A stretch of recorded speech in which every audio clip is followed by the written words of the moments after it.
Ezekiel chapter 1. In the 30th year, in the 4th month, on the 5th day, while I was among the exiles by the Kibar River, the heavens were opened, and I saw visions of God. On the 5th of the month, it was the 5th year of the exile of King Jehoiakim, the word of the Lord came to Ezekiel the priest, the son of Buzi, by the Kibar River in the land of the Babylonians. There the hand of the Lord was upon him.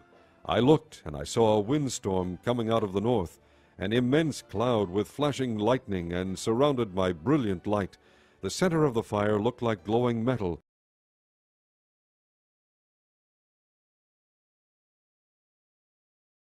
and in the fire was what looked like 4 living creatures. In appearance their form was that of a man, but each of them had 4 faces and 4 wings. Their legs were straight, their feet were like those of a calf, and gleamed like burnished bronze. Under their wings, on their 4 sides, they had the hands of a man. All 4 of them had faces and wings, and their wings touched one another. Each one went straight ahead. They did not turn as they moved. Their faces looked like this.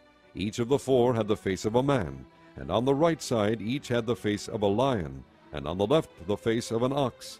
Each also had the face of an eagle. Such were their faces. Their wings were spread out upward. Each had 2 wings, one touching the wing of another creature on either side, and 2 wings covering its body. Each one went straight ahead. Wherever the Spirit would go, they would go, without turning as they went.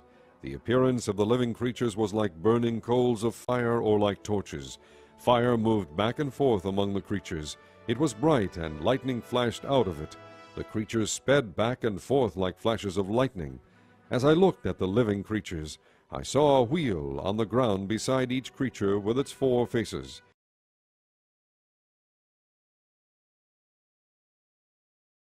This was the appearance and structure of the wheels. They sparkled like chrysolite, and all 4 looked alike.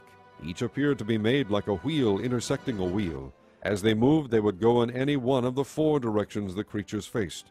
The wheels did not turn about as the creatures went.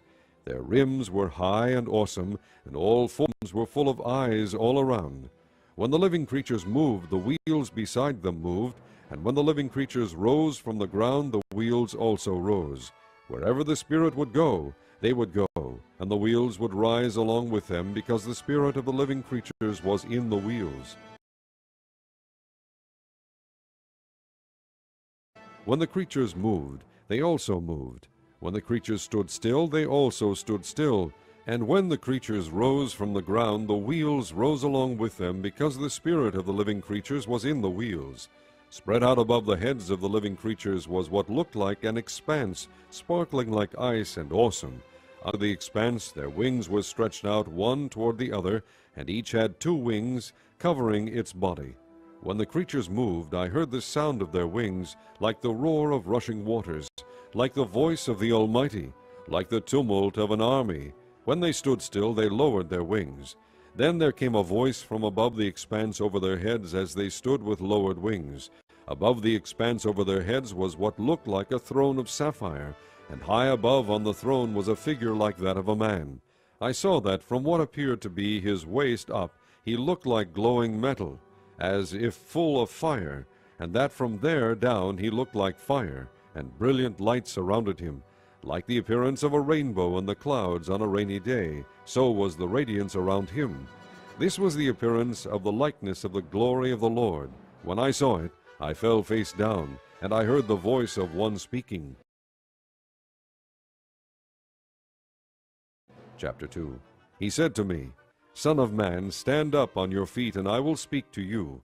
As he spoke, the Spirit came into me, and raised me to my feet, and I heard him speaking to me. He said, Son of man, I am sending you to the Israelites, to a rebellious nation that has rebelled against me. They and their fathers have been in revolt against me to this very day. The people to whom I am sending you are obstinate and stubborn. Say to them, This is what the sovereign Lord says. And whether they listen or fail to listen, for they are a rebellious house, they will know that a prophet has been among them.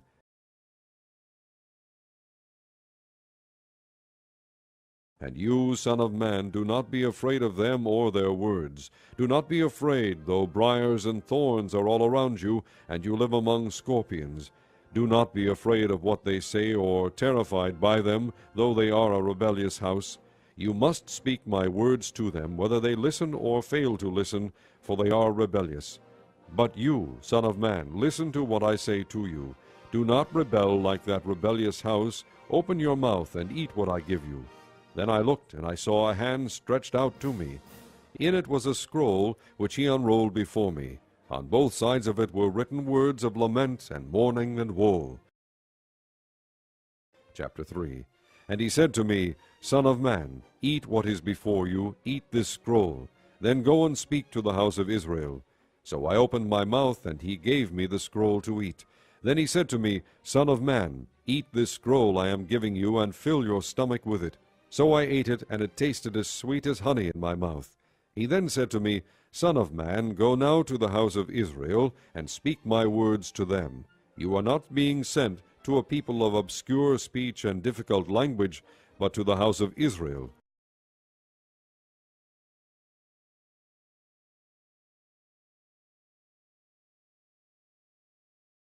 Not to many peoples of obscure speech and difficult language, whose words you cannot understand.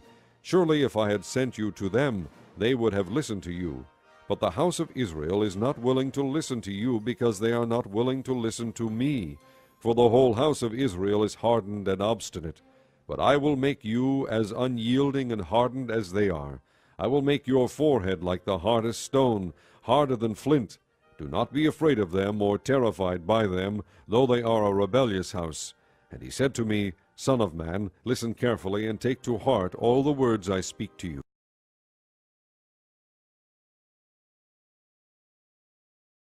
Go now to your countrymen in exile, and speak to them. Say to them, This is what the sovereign Lord says, whether they listen or fail to listen. Then the Spirit lifted me up, and I heard behind me a loud rumbling sound. May the glory of the Lord be praised in his dwelling place. The sound of the wings of the living creatures brushing against each other, and the sound of the wheels beside them, a loud rumbling sound. The Spirit then lifted me up and took me away, and I went in bitterness and in the anger of my spirit, with the strong hand of the Lord upon me.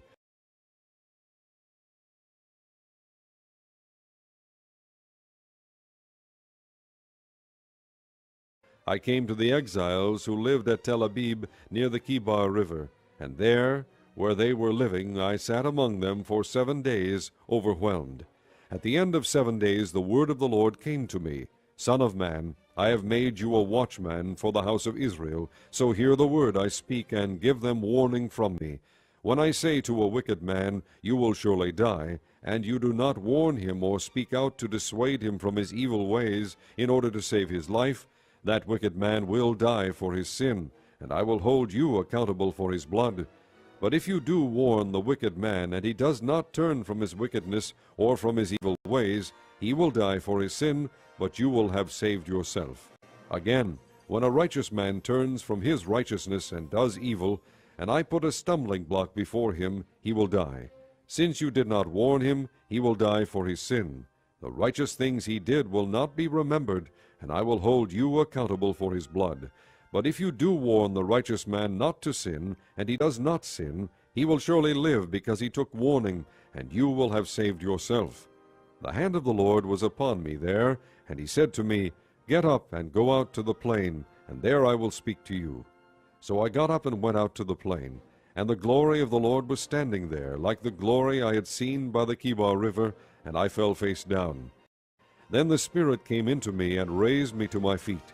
He spoke to me and said, Go, shut yourself inside your house, and you, Son of man, they will tie with ropes. You will be bound so that you cannot go out among the people. I will make your tongue stick to the roof of your mouth, so that you will be silent and unable to rebuke them, though they are a rebellious house. But when I speak to you, I will open your mouth, and you shall say to them, This is what the sovereign Lord says. Whoever will listen, let him listen, and whoever will refuse, let him refuse, for they are a rebellious house. Chapter 4. Now, Son of man, take a clay tablet, put it in front of you, and draw the city of Jerusalem on it. Then lay siege to it, erect siege works against it, build a ramp up to it, set up camps against it, and put battering rams around it. Then take an iron pan, place it as an iron wall between you and the city, and turn your face toward it. It will be under siege, and you shall besiege it. This will be a sign to the house of Israel. Then lie on your left side, and put the sin of the house of Israel upon yourself. You are to bear their sin for the number of days you lie on your side. I have assigned you the same number of days as the years of their sin. So for 390 days you will bear the sin of the house of Israel. After you have finished this, lie down again, this time on your right side, and bear the sin of the house of Judah. I have assigned you 40 days, a day for each year. Turn your face toward the siege of Jerusalem, and with bared arm prophesy against her. I will tie you up with ropes so that you cannot turn from one side to the other until you have finished the days of your siege. Take wheat and barley, beans and lentils, millet and spelt. Put them in a storage jar, and use them to make bread for yourself. You are to eat it during the 390 days you lie on your side.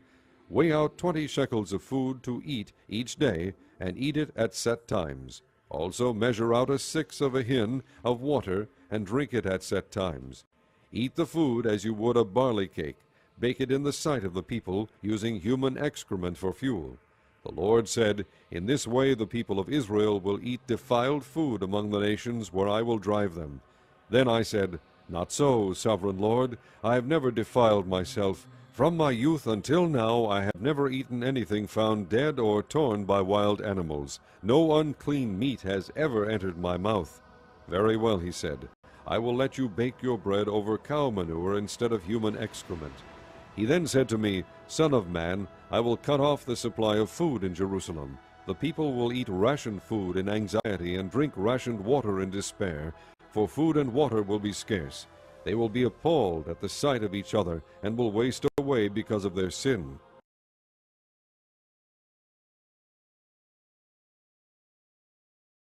Chapter 5. Now, son of man, take a sharp sword, and use it as a barber's razor to shave your head and your beard. Then take a set of scales and divide up the hair. When the days of your siege come to an end, burn a third of the hair with fire inside the city. Take a third and strike it with a sword all around the city, and scatter a third to the wind, for I will pursue them with drawn sword. But take a few strands of hair and tuck them away in the folds of your garment. Again, take a few of these and throw them into the fire and burn them up. A fire will spread from there to the whole house of Israel.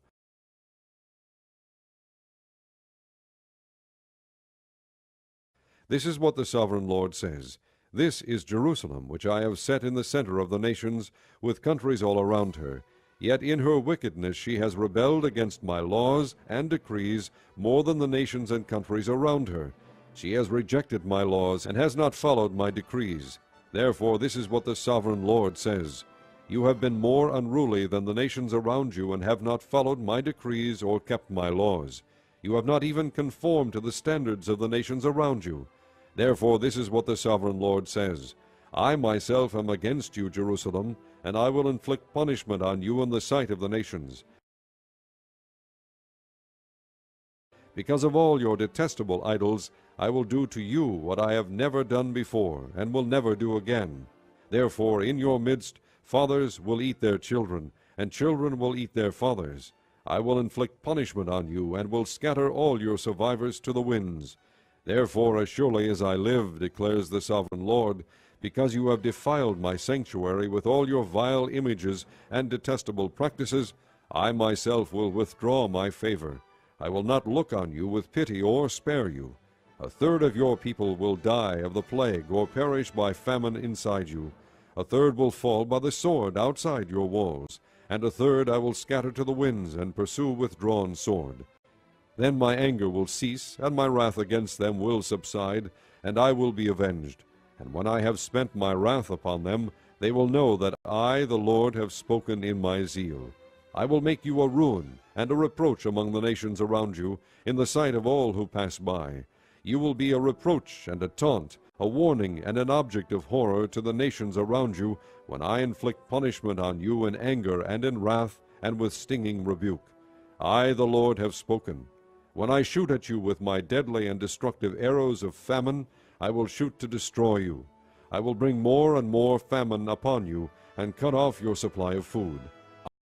I will send famine and wild beasts against you, and they will leave you childless. Plague and bloodshed will sweep through you, and I will bring the sword against you. I, the Lord, have spoken.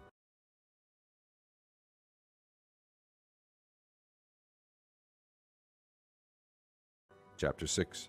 The word of the Lord came to me, Son of man, set your face against the mountains of Israel, prophesy against them, and say, O mountains of Israel, hear the word of the sovereign Lord. This is what the sovereign Lord says to the mountains and hills, to the ravines and valleys. I am about to bring a sword against you, and I will destroy your high places. Your altars will be demolished, and your incense altars will be smashed. And I will slay your people in front of your idols. I will lay the dead bodies of the Israelites in front of their idols, and I will scatter your bones around your altars.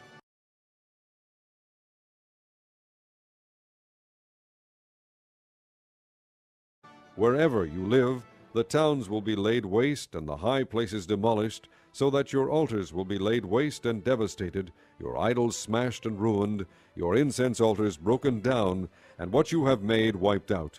Your people will fall slain among you, and you will know that I am the Lord.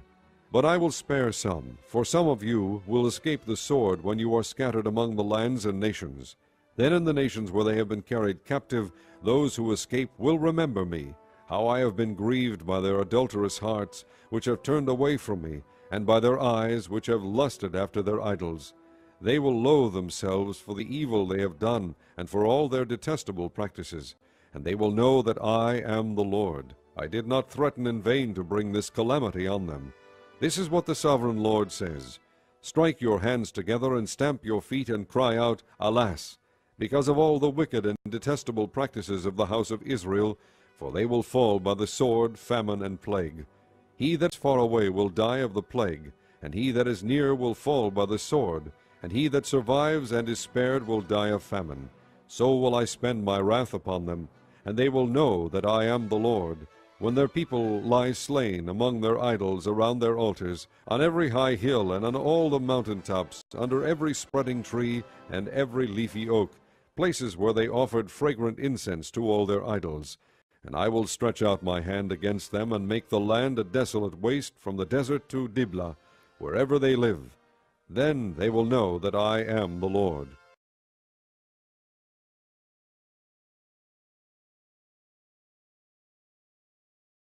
Chapter 7. The word of the Lord came to me, Son of man, this is what the sovereign Lord says to the land of Israel. The end has come upon the four corners of the land. The end is now upon you, and I will unleash my anger against you. I will judge you according to your conduct, and repay you for all your detestable practices. I will not look on you with pity or spare you. I will surely repay you for your conduct and the detestable practices among you. Then you will know that I am the Lord. This is what the sovereign Lord says. Disaster, an unheard-of disaster is coming.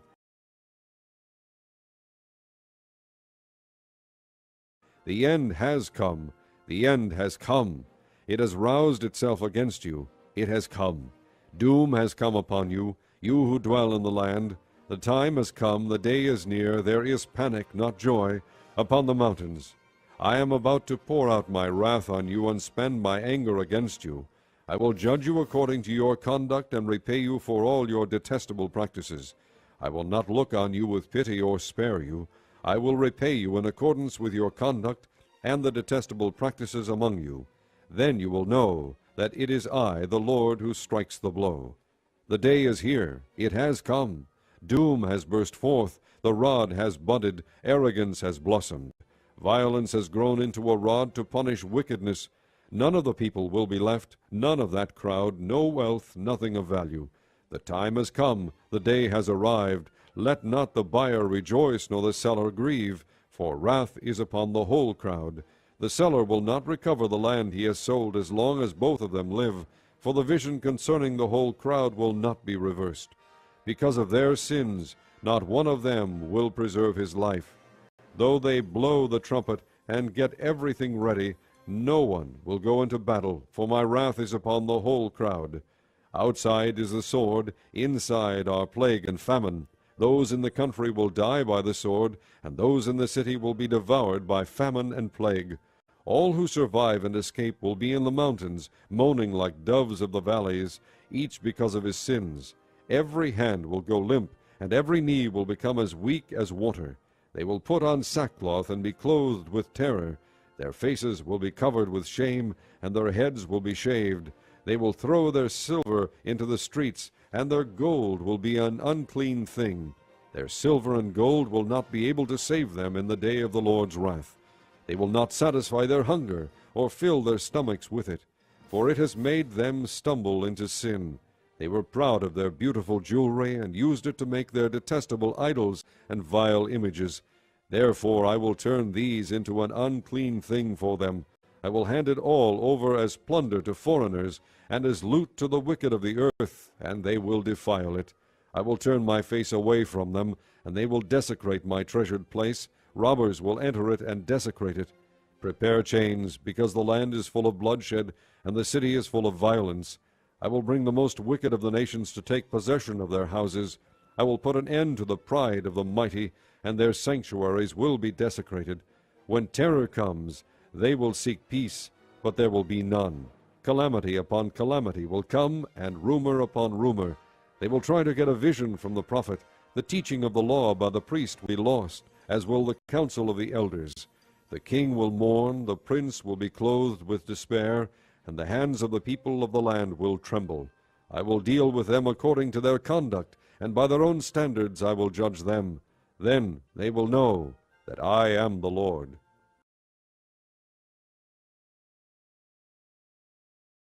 Chapter 8. In the 6th year, in the 6th month, on the 5th day, while I was sitting in my house, and the elders of Judah were sitting before me, the hand of the sovereign Lord came upon me there. I looked, and I saw a figure like that of a man. From what appeared to be his waist down he was like fire, and from there up his appearance was as bright as glowing metal.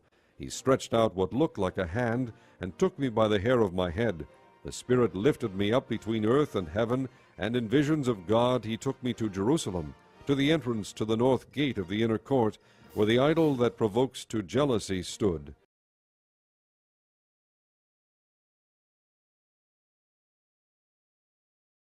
And there before me was the glory of the God of Israel, as in the vision I had seen in the plain.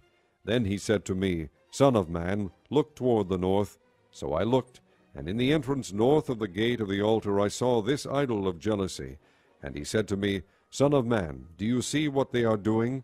The utterly detestable things the house of Israel is doing here, things that will drive me far from my sanctuary. But you will see things that are even more detestable. Then he brought me to the entrance to the court. I looked, and I saw a hole in the wall. He said to me, Son of man, now dig into the wall. So I dug into the wall and saw a doorway there. And he said to me, Go in and see the wicked and detestable things they are doing here. So I went in and looked, and I saw portrayed all over the walls all kinds of crawling things and detestable animals, and all the idols of the house of Israel.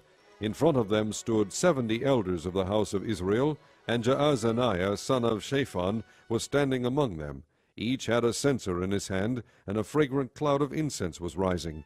He said to me, Son of man, have you seen what the elders of the house of Israel are doing in the darkness, each at the shrine of his own idol?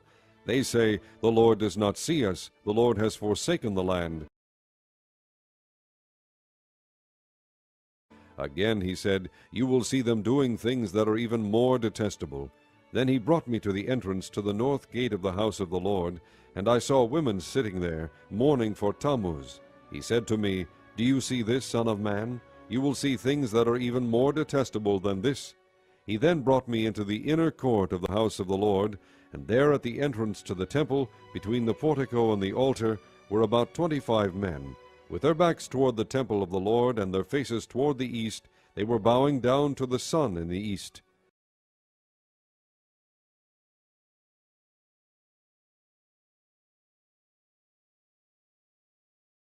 He said to me, Have you seen this, Son of man? Is it a trivial matter for the house of Judah to do the detestable things they are doing here? Must they also fill the land with violence and continually provoke me to anger?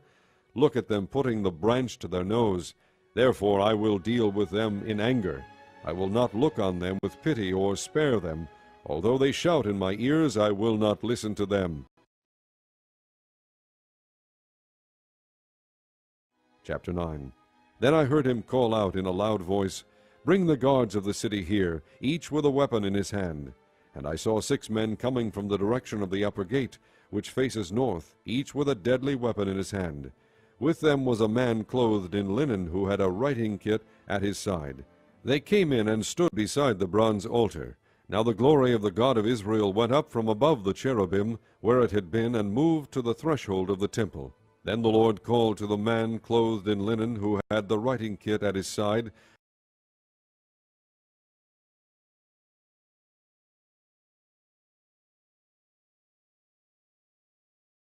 and said to him, Go throughout the city of Jerusalem, and put a mark on the foreheads of those who grieve and lament over all the detestable things that are done in it. As I listened, he said to the others, Follow him through the city, and kill, without showing pity or compassion. Slaughter old men, young men, and maidens, women and children, but do not touch anyone who has the mark. Begin at my sanctuary.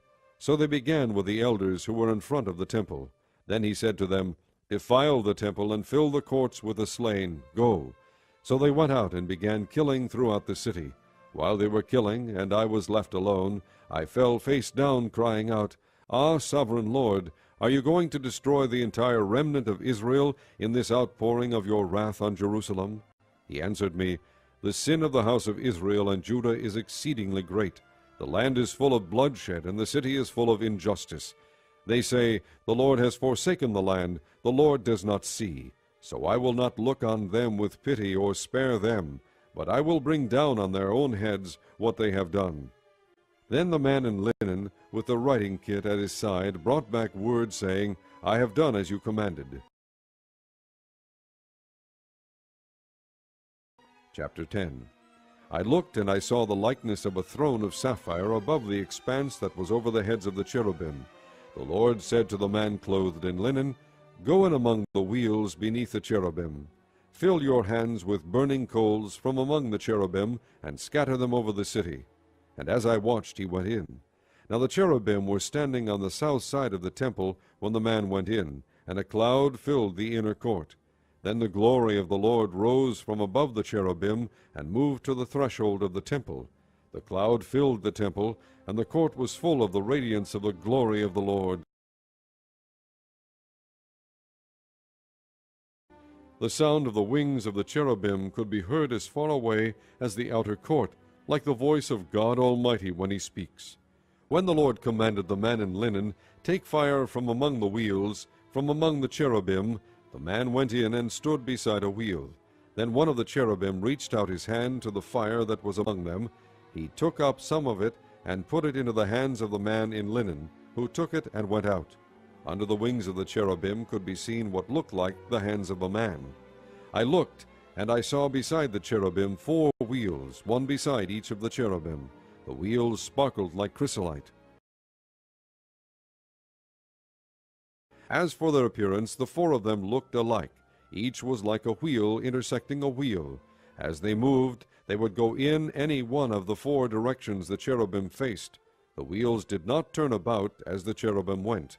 The cherubim went in whatever direction the head faced, without turning as they went.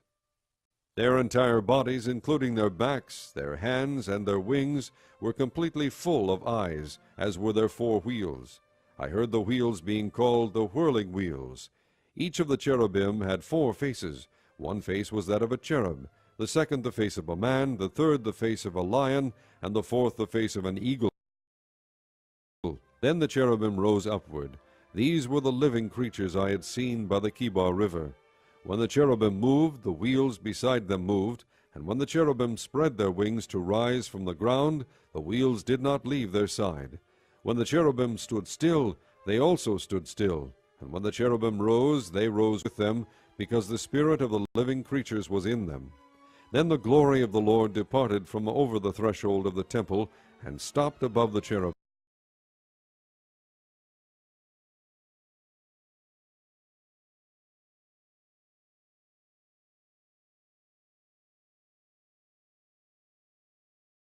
cherubim.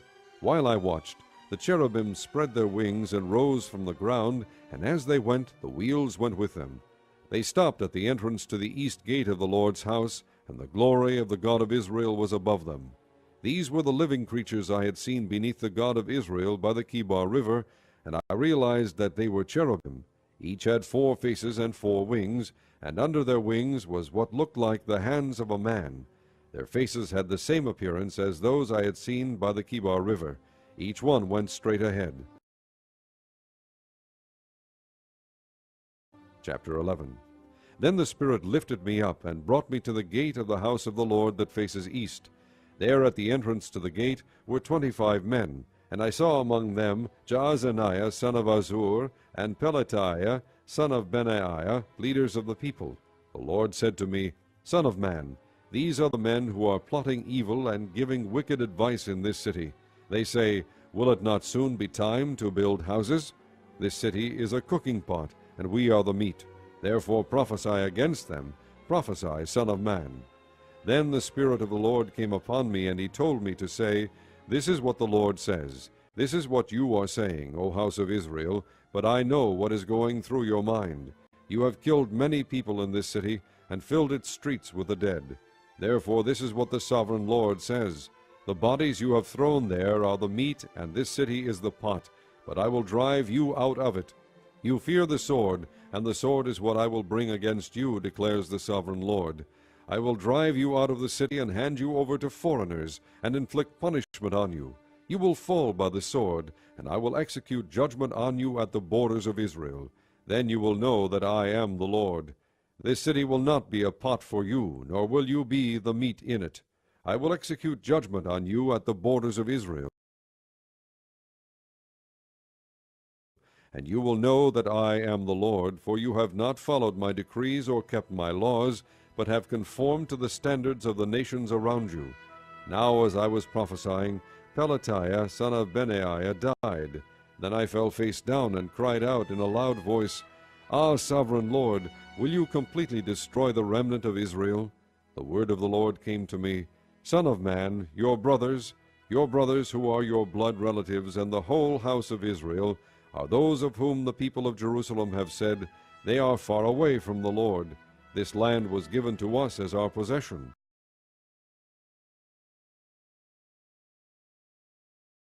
Therefore say, This is what the sovereign Lord says, Although I sent them far away among the nations, and scattered them among the countries, yet for a little while I have been a sanctuary for them in the countries where they have gone. Therefore say, This is what the sovereign Lord says, I will gather you from the nations, and bring you back from the countries where you have been scattered, and I will give you back the land of Israel again. They will return to it, and remove all its vile images and detestable idols. I will give them an undivided heart, and put a new spirit in them. I will remove from them their heart of stone, and give them a heart of flesh. Then they will follow my decrees, and be careful to keep my laws. They will be my people, and I will be their God. But as for those whose hearts are devoted to their vile images and detestable idols, I will bring down on their own heads what they have done, declares the sovereign Lord. Then the cherubim, with the wheels beside them, spread their wings, and the glory of the God of Israel was above them. The glory of the Lord went up from within the city, and stopped above the mountain east of it. The Spirit lifted me up, and brought me to the exiles in Babylonia, in the vision given by the Spirit of God. Then the vision I had seen went up from me, and I told the exiles everything the Lord had shown me.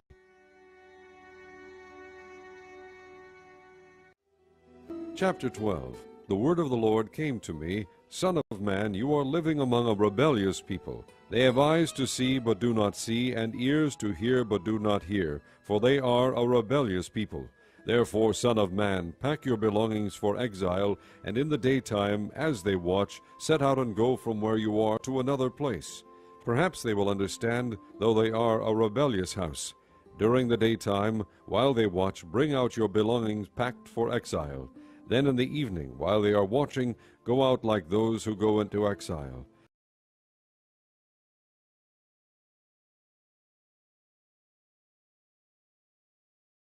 While they watch, dig through the wall, and take your belongings out through it.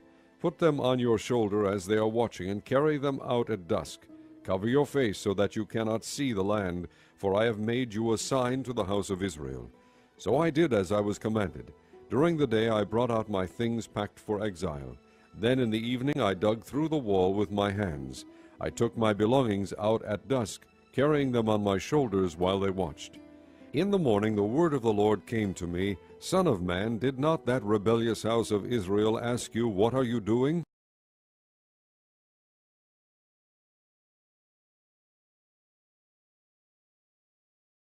Say to them, This is what the sovereign Lord says.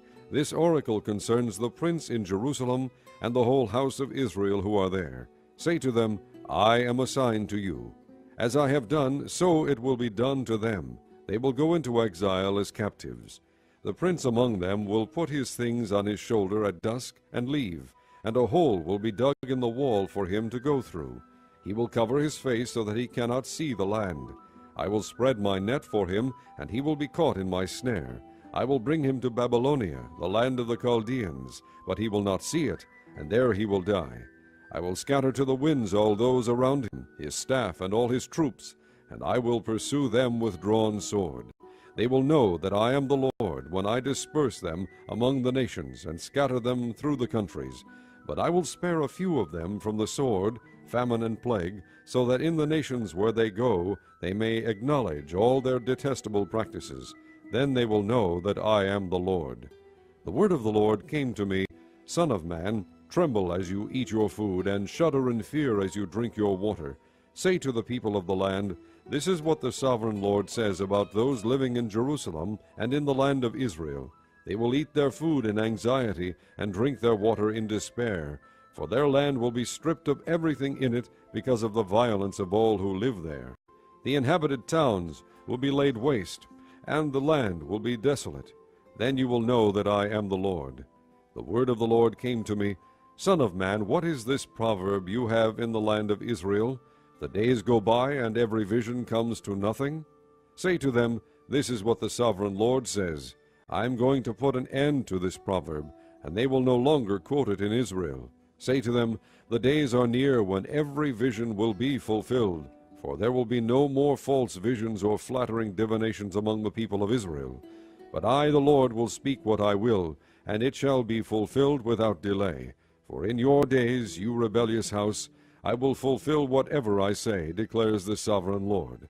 The word of the Lord came to me, Son of man, the house of Israel is saying, The vision he sees is for many years from now, and he prophesies about the distant future. Therefore say to them, This is what the sovereign Lord says, None of my words will be delayed any longer. Whatever I say will be fulfilled, declares the sovereign Lord.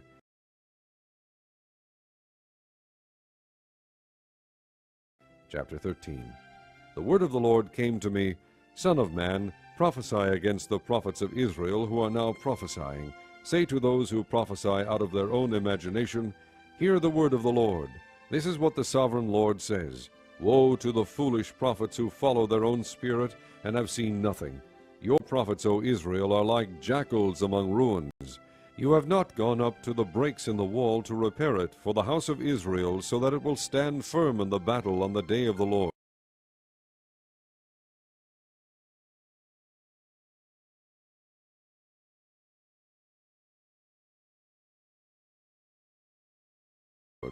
Their visions are false, and their divinations a lie.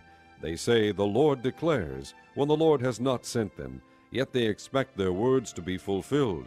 Have you not seen false visions and uttered lying divinations, when you say, The Lord declares, though I have not spoken? Therefore this is what the sovereign Lord says, Because of your false words and lying visions, I am against you, declares the sovereign Lord. My hand will be against the prophets who see false visions and utter lying divinations. They will not belong to the council of my people, or be listed in the records of the house of Israel, nor will they enter the land of Israel. Then you will know that I am the sovereign Lord. Because they lead my people astray, saying, Peace, when there is no peace, and because when a flimsy wall is built, they cover it with whitewash, therefore tell those who cover it with whitewash that it is going to fall. rain will come in torrents, and I will send hailstones hurtling down, and violent winds will burst forth. When the wall collapses, will people not ask you, where is the whitewash you covered it with? Therefore this is what the Sovereign Lord says. In my wrath I will unleash a violent wind, and in my anger hailstones and torrents of rain will fall with destructive fury.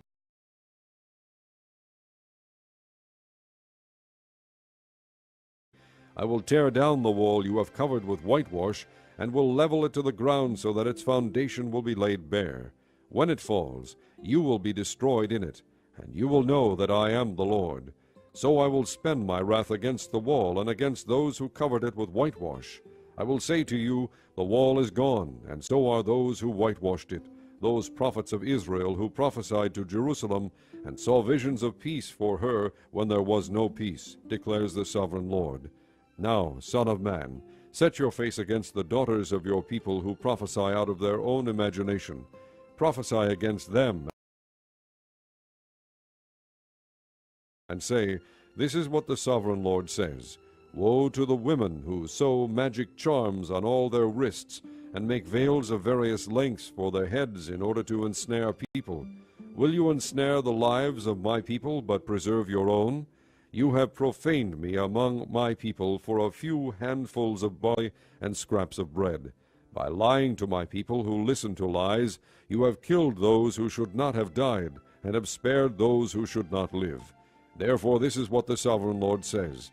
I am against your magic charms with which you ensnare people like birds, and I will tear them from your arms. I will set free the people that you ensnare like birds. I will tear off your veils and save my people from your hands, and they will no longer fall prey to your power. Then you will know that I am the Lord, because you disheartened the righteous with your lies, when I had brought them no grief, and because you encouraged the wicked not to turn from their evil ways, and so save their lives. Therefore you will no longer see false visions or practice divination. I will save my people from your hands, and then you will know that I am the Lord.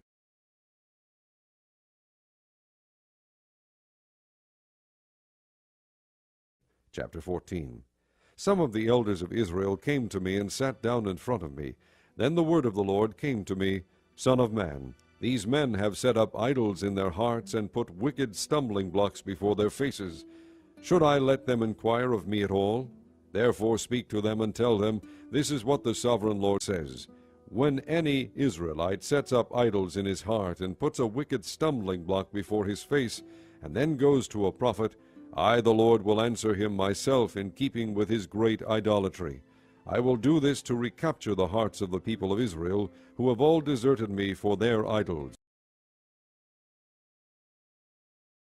Therefore say to the house of Israel, This is what the Sovereign Lord says. Repent, turn from your idols, and renounce all your detestable practices.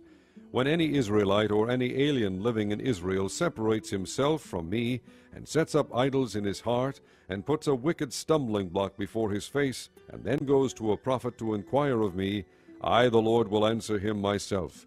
I will set my face against that man, and make him an example and a byword. I will cut him off from my people. Then you will know that I am the Lord. And if the prophet is enticed to utter a prophecy, I, the Lord, have enticed that prophet, and I will stretch out my hand against him and destroy him from among my people Israel. They will bear their guilt. The prophet will be as guilty as the one who consults him. Then the people of Israel will no longer stray from me, nor will they defile themselves any more with all their sins. They will be my people, and I will be their God, declares the Sovereign Lord.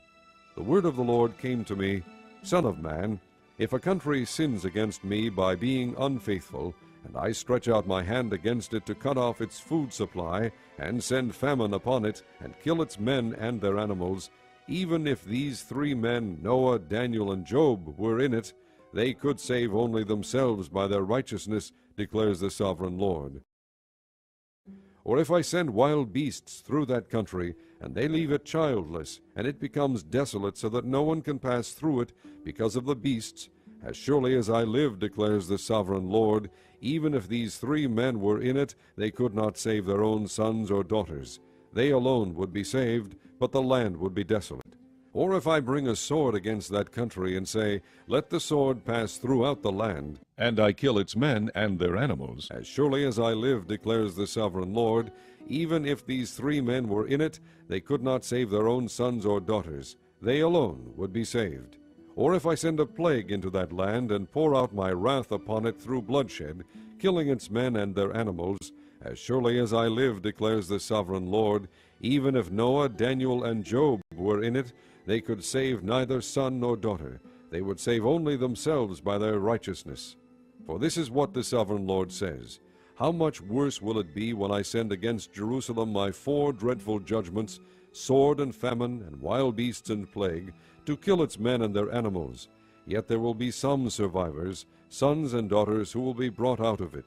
They will come to you, and when you see their conduct and their actions, you will be consoled regarding the disaster I have brought upon Jerusalem, every disaster I have brought upon it.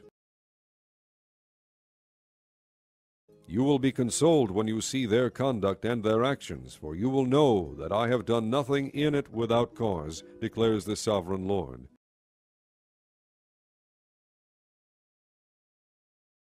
Chapter 15. The word of the Lord came to me, Son of man, how is the wood of a vine better than that of a branch on any of the trees in the forest? Is wood ever taken from it to make anything useful? Do they make pegs from it to hang things on? And after it is thrown on the fire as fuel, and the fire burns both ends and chars the middle, is it then useful for anything? If it was not useful for anything when it was whole, how much less can it be made into something useful when the fire has burned it and it is charred?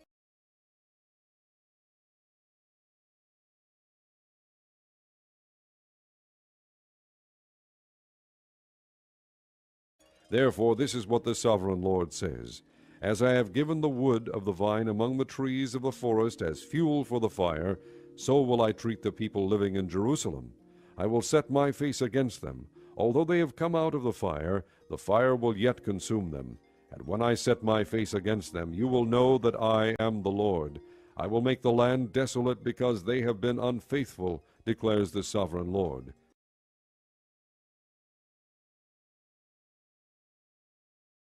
Chapter 16. The word of the Lord came to me, Son of man, confront Jerusalem with her detestable practices, and say, This is what the sovereign Lord says to Jerusalem. Your ancestry and birth were in the land of the Canaanites. Your father was an Amorite, and your mother a Hittite. On the day you were born your cord was not cut, nor were you washed with water to make you clean, nor were you rubbed with salt or wrapped in cloths.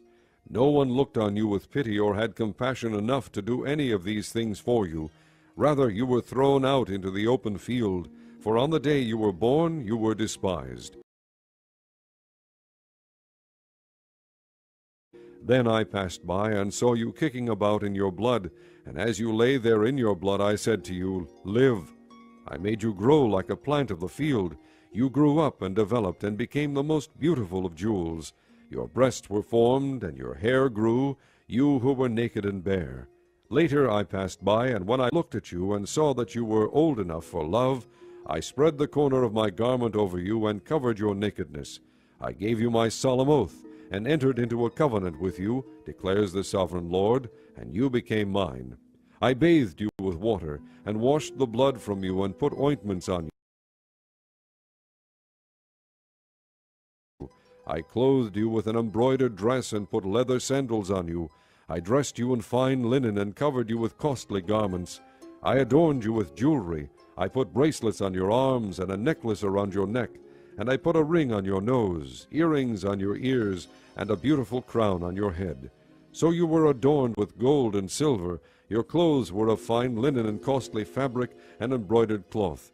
Your food was fine flour, honey, and olive oil. You became very beautiful and rose to be a queen.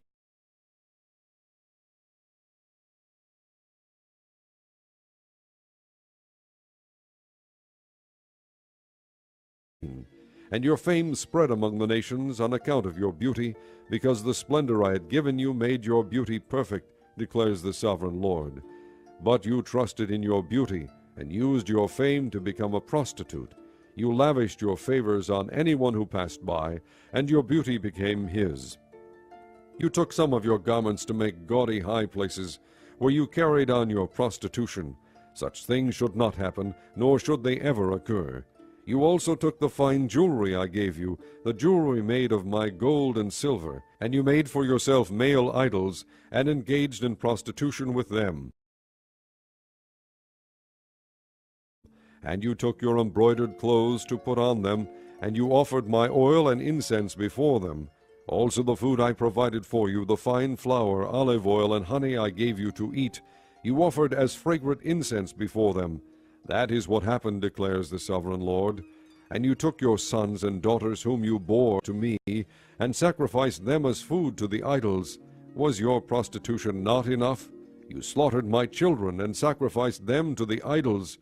In all your detestable practices and your prostitution, you did not remember the days of your youth, when you were naked and bare, kicking about in your blood. Woe, woe to you, declares the sovereign Lord. In addition to all your other wickedness, you built a mound for yourself and made a lofty shrine in every public square. At the head of every street you built your lofty shrines, and degraded your beauty, offering your body with increasing promiscuity to anyone who passed by. You engaged in prostitution with the Egyptians, your lustful neighbors, and provoked me to anger with your increasing promiscuity. So I stretched out my hand against you, and reduced your territory. I gave you over to the greed of your enemies, the daughters of the Philistines, who were shocked by your lewd conduct. You engaged in prostitution with the Assyrians too, because you were insatiable. And even after that you still were not satisfied. Then you increased your promiscuity to include Babylonia, a land of merchants, but even with this you were not satisfied. How weak-willed you are, declares the sovereign Lord, when you do all these things, acting like a brazen prostitute. When you built your mounds at the head of every street and made your lofty shrines in every public square, you were unlike a prostitute, because you scorned payment. You adulterous wife, you prefer strangers to your own husband. Every prostitute receives a fee, but you give gifts to all your lovers, bribing them to come to you from everywhere for your illicit favors. So in your prostitution you are the opposite of others. No one runs after you for your favors. You are the very opposite, for you give payment, and none is given to you.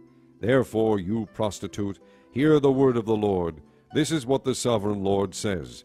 Because you poured out your wealth and exposed your nakedness in your promiscuity with your lovers, and because of all your detestable idols, and because you gave them your children's blood, therefore I am going to gather all your lovers, with whom you found pleasure, those you loved as well as those you hated. I will gather them against you from all around, and will strip you in front of them, and they will see all your nakedness. I will sentence you to the punishment of women who commit adultery and who shed blood. I will bring upon you the blood vengeance of my wrath and jealous anger. Then I will hand you over to your lovers, and they will tear down your mounds and destroy your lofty shrines. They will strip you of your clothes and take your fine jewelry and leave you naked and bare. They will bring a mob against you, who will stone you and hack you to pieces with their swords. They will burn down your houses and inflict punishment on you in the sight of many women. I will put a stop to your prostitution, and you will no longer pay your lovers. Then my wrath against you will subside, and my jealous anger will turn away from you. I will be calm and no longer angry. Because you did not remember the days of your youth, but enraged me with all these things, I will surely bring down on your head what you have done, declares the sovereign Lord. Did you not add lewdness to all your other detestable practices? Everyone who quotes Proverbs will quote this proverb about you: like mother, like daughter. You are a true daughter of your mother, who despised her husband and her children, and you are a true sister of your sisters, who despised their husbands and their children. Your mother was a Hittite, and your father an Amorite. Your older sister was Samaria, who lived to the north of you with her daughters. And your younger sister, who lived to the south of you with her daughters, was Sodom.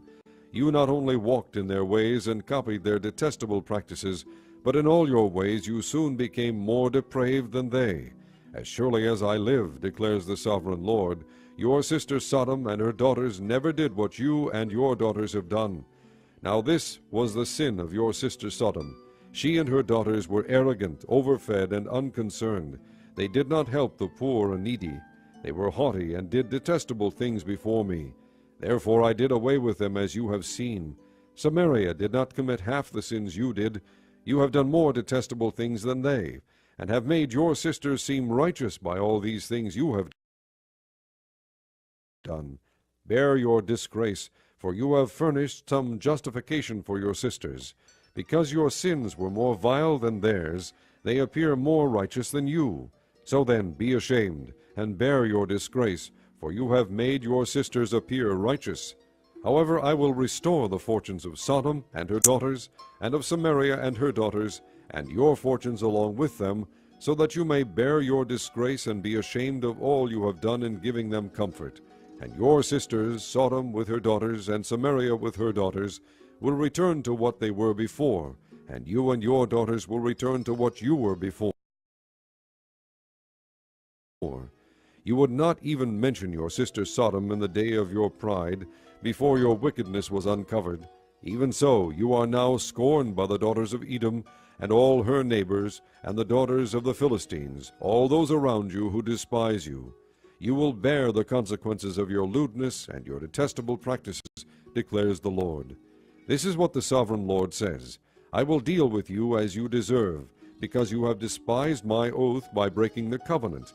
Yet I will remember the covenant I made with you in the days of your youth, and I will establish an everlasting covenant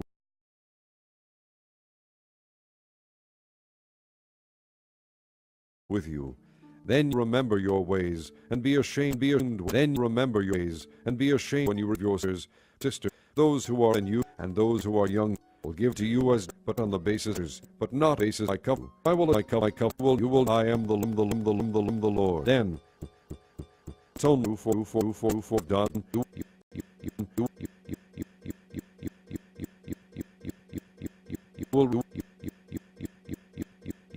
Sovereign Lord.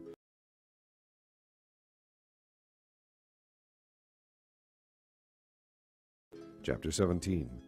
The word of the Lord came to me, Son of man, set forth an allegory, and tell the house of Israel a parable. Say to them, This is what the sovereign Lord says.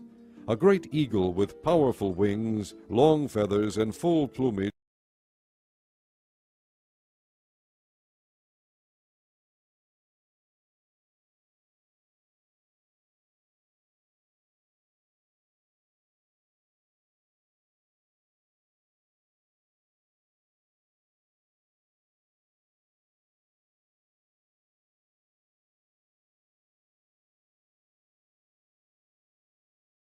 turned toward him, but its roots remained under it. So it became a vine and produced branches and put out leafy boughs. But there was another great eagle, with powerful wings and full plumage. The vine now sent out its roots toward him from the plot where it was planted, and stretched out its branches to him for water. It had been planted in good soil by abundant water, so that it would produce branches, bear fruit, and become a splendid vine. Say to them, This is what the sovereign Lord says. Will it thrive? Will it not be uprooted and stripped of its fruit, so that it withers? All its new growth will wither. It will not take a strong arm or many people to pull it up by the roots. Even if it is transplanted, will it thrive? Will it not wither completely when the east wind strikes it? Wither away in the plot where it grew? Then the word of the Lord came to me, Say to this rebellious house, Do you not know what these things mean? Say to them, The king of Babylon went to Jerusalem and carried off her king and her nobles, bringing them back with him to Babylon. Then he took a member of the royal family and made a treaty with him, putting him under oath. He also carried away the leading men of the land, so that the kingdom would be brought low, unable to rise again, surviving only by keeping his treaty.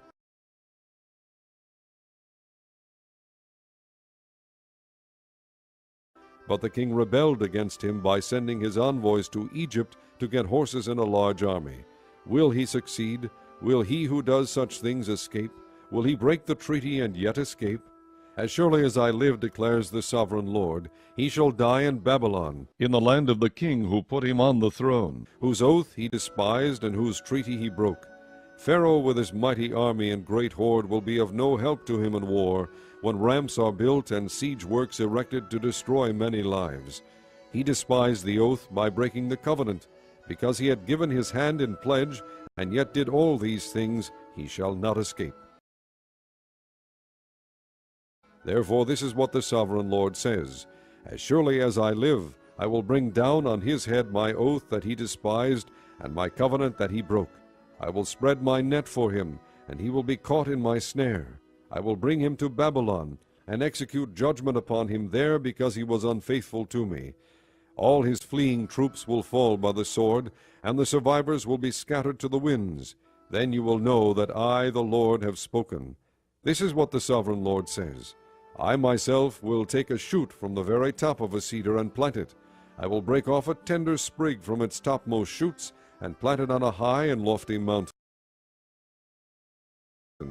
On the mountain heights of Israel I will plant it. It will produce branches and bear fruit and become a splendid cedar. Birds of every kind will nest in it. They will find shelter in the shade of its branches. All the trees of the field will know that I, the Lord, bring down the tall tree and make the low tree grow tall. I dry up the green tree and make the dry tree flourish. I, the Lord, have spoken, and I will do it.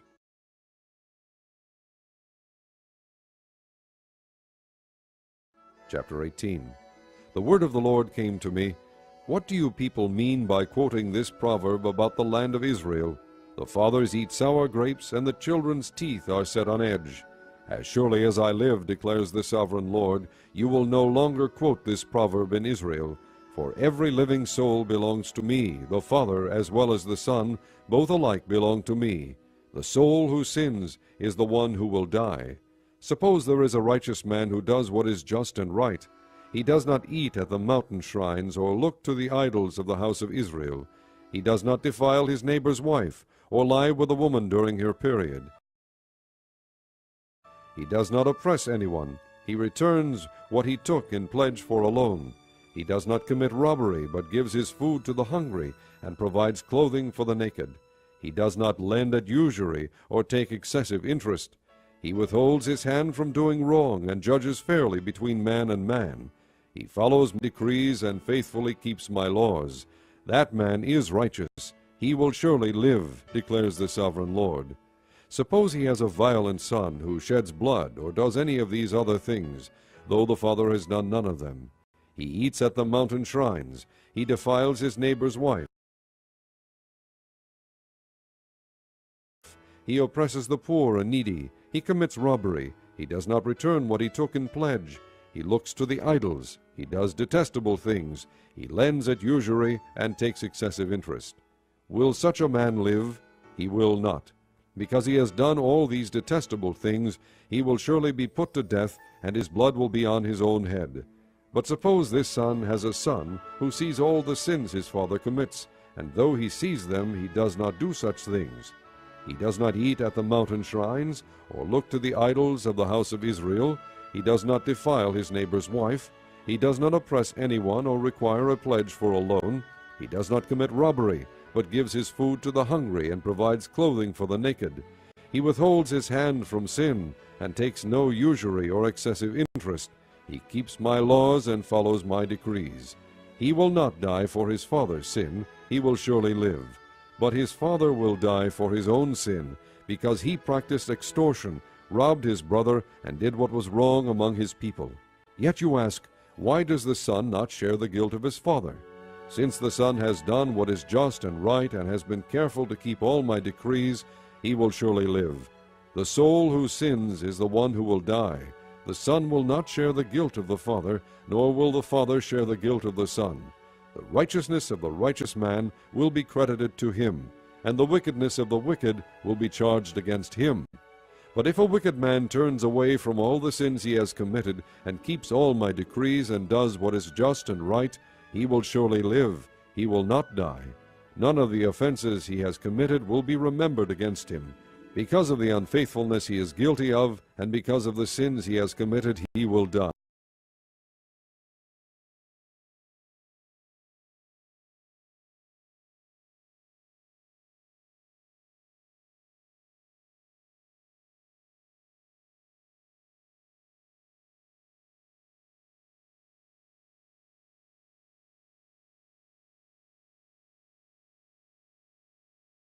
Yet you say, The way of the Lord is not just. Hear, O house of Israel, is my way unjust? Is it not your ways that are unjust? If a righteous man turns from his righteousness and commits sin, he will die for it. Because of the sin he has committed, he will die. But if a wicked man turns away from the wickedness he has committed and does what is just and right, he will save his life. Because he considers all the offenses he has committed and turns away from them, he will surely live, he will not die. Yet the house of Israel says, The way of the Lord is not just. Are my ways unjust, O house of Israel?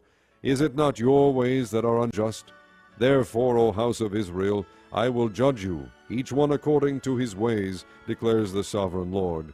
Repent, turn away from all your offenses, then sin will not be your downfall. Rid yourselves of all the offenses you have committed, and get a new heart and a new spirit. Why will you die, O house of Israel? For I take no pleasure in the death of anyone, declares the sovereign Lord. Repent and live.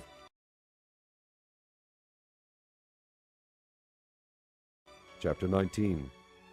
Take up a lament concerning the princes of Israel, and say, What a lioness was your mother among the lions! She lay down among the young lions and reared her cubs. She brought up one of her cubs, and he became a strong lion. He learned to tear the prey, and he devoured men. The nations heard about him, and he was trapped in their pit. They led him with hooks to the land of Egypt. When she saw her hope unfulfilled, her expectation gone, she took another of her cubs, and made him a strong lion. He prowled among the lions, for he was now a strong lion. He learned to tear the prey, and he devoured men.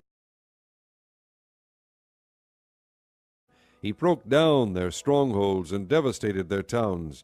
The land and all who were in it were terrified by his roaring. Then the nations came against him, those from regions round about. They spread their net for him, and he was trapped in their pit. With hooks they pulled him into a cage and brought him to the king of Babylon. They put him in prison, so his roar was heard no longer on the mountains of Israel. Your mother was like a vine in your vineyard, planted by the water. It was fruitful and full of branches because of abundant water. Its branches were strong, fit for a ruler's scepter.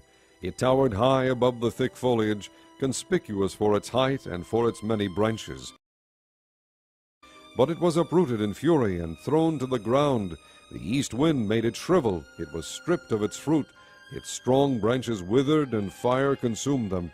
Now it is planted in the desert, in a dry and thirsty land. Fire spread from one of its main branches and consumed its fruit. No strong branches left on it fit for a ruler's scepter. This is a lament, and is to be used as a lament. Chapter 20. In the 7th year, in the 5th month of the 10th day, some of the elders of Israel came to inquire of the Lord, and they sat down in front of me. Then the word of the Lord came to me, Son of man, speak to the elders of Israel, and say to them, This is what the sovereign Lord says. Have you come to inquire of me? As surely as I live, I will not let you inquire of me, declares the sovereign Lord. Will you judge them? Will you judge them, Son of man? Then confront them with the detestable practices of their fathers,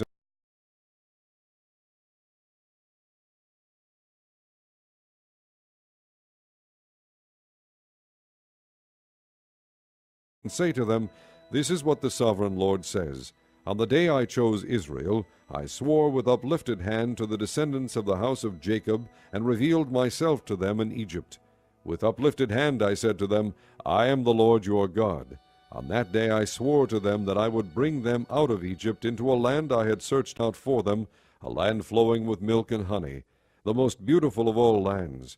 And I said to them, Each of you, get rid of the vile images you have set your eyes on, and do not defile yourselves with the idols of Egypt. I am the Lord your God.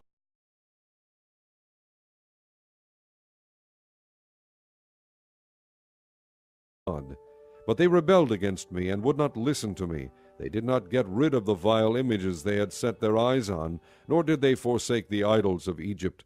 So I said I would pour out my wrath on them and spend my anger against them in Egypt. But for the sake of my name I did what would keep it from being profaned in the eyes of the nations they lived among, and in whose sight I had revealed myself to the Israelites by bringing them out of Egypt. Therefore I led them out of Egypt and brought them into the desert. I gave them my decrees and made known to them my laws, for the man who obeys them will live by them.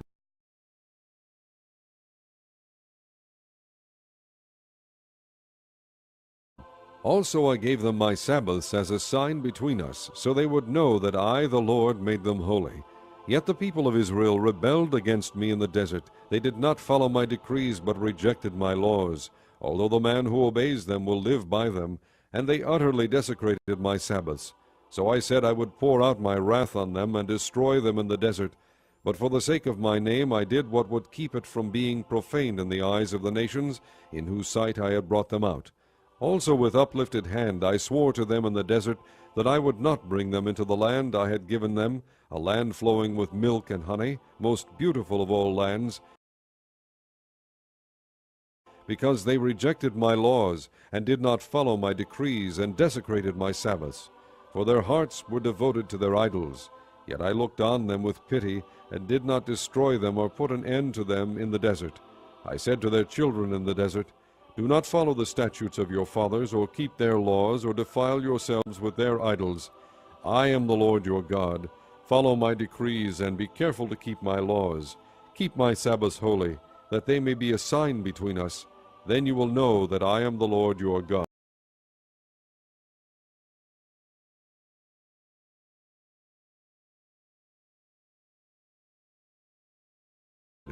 But the children rebelled against me. They did not follow my decrees. They were not careful to keep my laws, although the man who obeys them will live by them. And they desecrated my Sabbaths. So I said I would pour out my wrath on them, and spend my anger against them in the desert. But I withheld my hand, and for the sake of my name did what would keep it from being profaned in the eyes of the nations in whose sight I had brought them out. Also with uplifted hand I swore to them in the desert that I would disperse them among the nations, and scatter them through the country.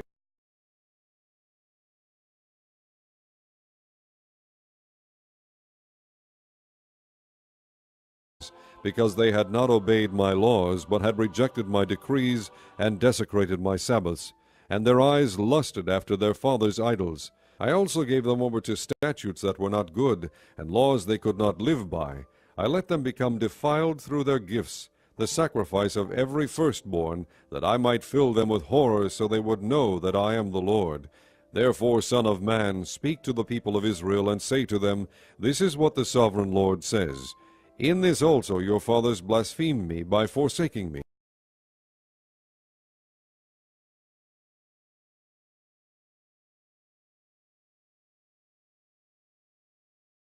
When I brought them into the land I had sworn to give them, and they saw any high hill or any leafy tree, there they offered their sacrifices, made offerings that provoked me to anger, presented their fragrant incense, and poured out their drink offerings.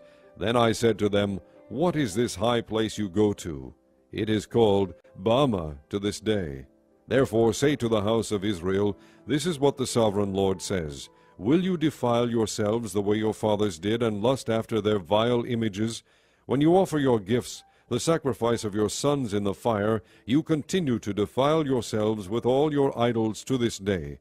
Am I to let you inquire of me, O house of Israel? As surely as I live, declares the sovereign Lord, I will not let you inquire. You say, We want to be like the nations, like the peoples of the world, who serve wood and stone. But what you have in mind will never happen. As surely as I live, declares the sovereign Lord, I will rule over you with a mighty hand, and an outstretched arm, and with outpoured wrath. I will bring you from the nations, and gather from the countries where you have been scattered, with a mighty hand, and an outstretched arm, and with outpoured wrath. I will bring you into the desert of the nations, and there, face to face, I will execute judgment upon you. As I judged your fathers in the desert of the land of Egypt, so I will judge you, declares the sovereign Lord. I will take note of you as you pass under my rod, and I will bring you into the bond of the covenant. I will purge you of those who revolt and rebel against me. Although I will bring them out of the land where they are living, yet they will not enter the land of Israel. Then you will know that I am the Lord. As for you, O house of Israel, this is what the sovereign Lord says. Go and serve your idols, every one of you. But afterward you will surely listen to me, and no longer profane my holy name with your gifts and idols. For on my holy mountain, the high mountain of Israel, declares the sovereign Lord, there in the land the entire house of Israel will serve me, and there I will accept them. There I will require your offerings and your choice gifts, along with all your holy sacrifices. I will accept you as fragrant incense when I bring you out from the nations, and gather you from the countries where you have been scattered, and I will show myself holy among you in the sight of the nations. Then you will know that I am the Lord, when I bring you into the land of Israel, the land I had sworn with uplifted hand to give to your fathers. There you will remember your conduct and all the actions by which you have defiled yourselves, and you will loathe yourselves for all the evil you have done. You will know that I am the Lord when I deal with you for my name's sake, and not according to your evil ways and your corrupt practices, O house of Israel, declares the sovereign Lord. The word of the Lord came to me, Son of man, set your face toward the south. Preach against the south, and prophesy against the forest of the southland. Say to the southern forest, Hear the word of the Lord. This is what the sovereign Lord says. I am about to set fire to you, and it will consume all your trees, both green and dry. The blazing flame will not be quenched, and every face from south to north will be scorched by it. Everyone will see that I, the Lord, have kindled it. It will not be quenched. Then I said, Ah, sovereign Lord, they are saying of me, Isn't he just telling parables? Chapter 21. The word of the Lord came to me, Son of man, set your face against Jerusalem, and preach against the sanctuary. Prophesy against the land of Israel, and say to her, This is what the Lord says, I am against you. I will draw my sword from its scabbard, and cut off from you both the righteous and the wicked. Because I am going to cut off the righteous and the wicked, my sword will be unsheathed against everyone from south to north. Then all people will know that I, the Lord, have drawn my sword from its scabbard. It will not return again. Therefore groan, Son of man, groan before them with broken heart and bitter grief.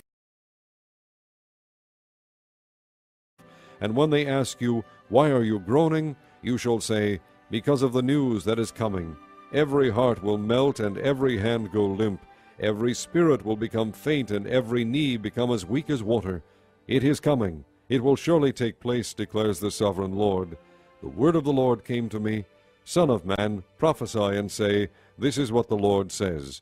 A sword, sharpened and polished, sharpened for the slaughter, polished to flash like lightning. Shall we rejoice in the scepter of my son Judah? The sword despises every such stick.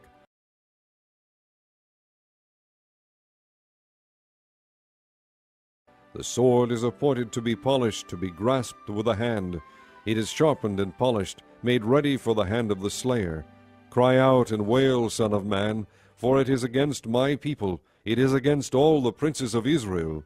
They are thrown to the sword along with my people, therefore beat your breast. Testing will surely come, and what if the scepter of Judah, which the sword despises, does not continue, declares the sovereign Lord. So then, Son of man, prophesy and strike your hands together. Let the sword strike twice, even 3 times. It is a sword for slaughter, a sword for great slaughter, closing in on them from every side. So that hearts may melt, and the fallen be many, I have stationed the sword for slaughter at all their gates. Oh, it is made to flash like lightning, it is grasped for slaughter. O sword, slash to the right, then to the left, wherever your blade is turned. I too will strike my hands together, and my wrath will subside. I, the Lord, have spoken. The word of the Lord came to me, Son of man, mark out 2 roads for the sword of the king of Babylon to take, both starting from the same country. Make a signpost where the road branches off to the city. Mark out 1 road for the sword to come against Rabbah of the Ammonites, and another against Judah and fortified Jerusalem. For the king of Babylon will stop at the fork in the road, at the junction of the 2 roads, to seek an omen. He will cast lots with arrows. He will consult his idols. He will examine the liver. Into his right hand will come the lot for Jerusalem, where he is to set up battering rams, to give the command to slaughter, to sound the battle cry, to set battering rams against the gates, to build a ramp, and to erect siege works. It will seem like a false omen to those who have sworn allegiance to him, but he will remind them of their guilt and take them captive. Therefore this is what the sovereign Lord says. Because you people have brought to mind your guilt by your open rebellion, revealing your sins in all that you do, because you have done this, you will be taken captive. O profane and wicked prince of Israel, whose day has come, whose time of punishment has reached its climax, this is what the sovereign Lord says. Take off the turban, remove the crown. It will not be as it was. The lowly will be exalted, and the exalted will be brought low. A ruin, a ruin. I will make it a ruin. It will not be restored until he comes to whom it rightfully belongs. To him I will give it. And you, son of man, prophesy and say, This is what the sovereign Lord says about the Ammonites and their insults. A sword drawn for the slaughter, polished to consume and to flash like lightning. Despite false visions concerning you and lying divinations about you, it will be laid on the necks of the wicked who are to be slain, whose day has come, whose time of punishment has reached its climax. Return the sword to its scabbard. In the place where you were created, in the land of your ancestry, I will judge you. I will pour out my wrath upon you and breathe out my fiery anger against you. I will hand you over to brutal men, men skilled in destruction. You will be fuel for the fire. Your blood will be shed in your land. You will be remembered no more, for I the Lord have spoken.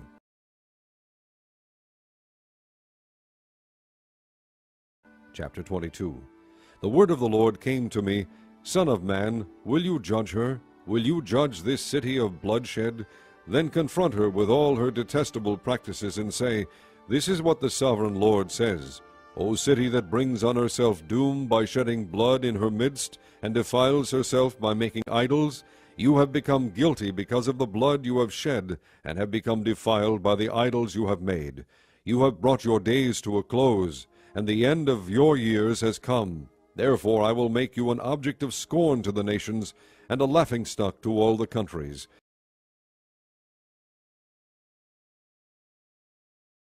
Those who are near and those who are far away will mock you, O infamous city full of turmoil.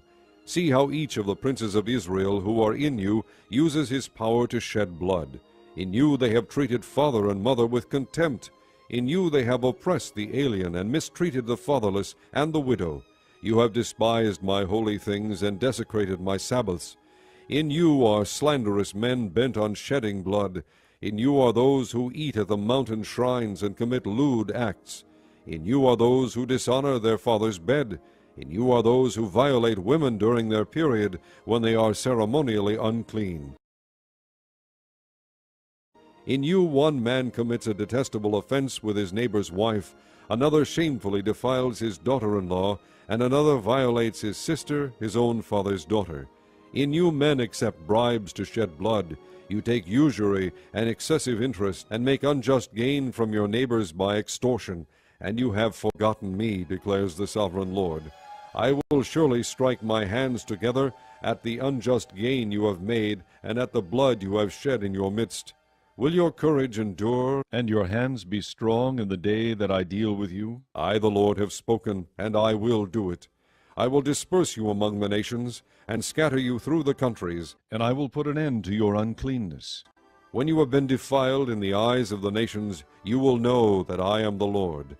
Then the word of the Lord came to me, Son of man, the house of Israel has become dross to me. All of them are the copper, tin, iron, and lead left inside a furnace.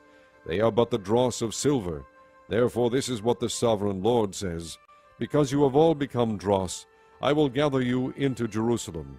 As men gather silver, copper, iron, lead, and tin into a furnace to melt it with a fiery blast, so will I gather you in my anger and my wrath, and put you inside the city and melt you. I will gather you, and I will blow on you with my fiery wrath, and you will be melted inside her. As silver is melted in a furnace, so you will be melted inside her, and you will know that I, the Lord, have poured out my wrath upon you. Again the word of the Lord came to me, Son of man, say to the land, You are a land that has had no rain or showers in the day of wrath. There is a conspiracy of her princes within her like a roaring lion tearing its prey. They devour people, take treasures and precious things, and make many widows within her.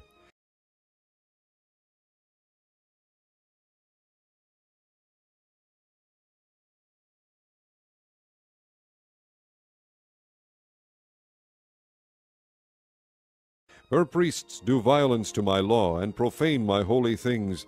They do not distinguish between the holy and the common. They teach that there is no difference between the unclean and the clean, and they shut their eyes to the keeping of my Sabbaths, so that I am profaned among them. Her officials within her are like wolves tearing their prey. They shed blood and kill people to make unjust gain. Her prophets whitewash these deeds for them by false visions and lying divinations. They say, "This is what the sovereign Lord says," when the Lord has not spoken. The people of the land practice extortion and commit robbery. They oppress the poor and needy and mistreat the alien, denying them justice. I looked for a man among them who would build up the wall and stand before me in the gap on behalf of the land, so I would not have to destroy it, but I found none. So I will pour out my wrath on them and consume them with my fiery anger, bringing down on their own heads all they have done, declares the sovereign Lord. Chapter 23. The word of the Lord came to me, "Son of man, there were 2 women, daughters of the same mother. They became prostitutes in Egypt, engaging in prostitution from their youth. In that land their breasts were fondled, and their virgin bosoms caressed. The older was named Oholah, and her sister was Oholibah. They were mine, and gave birth to sons and daughters. Oholah is Samaria, and Oholibah is Jerusalem. Oholah engaged in prostitution while she was still mine, and she lusted after her lovers, the Assyrians, warriors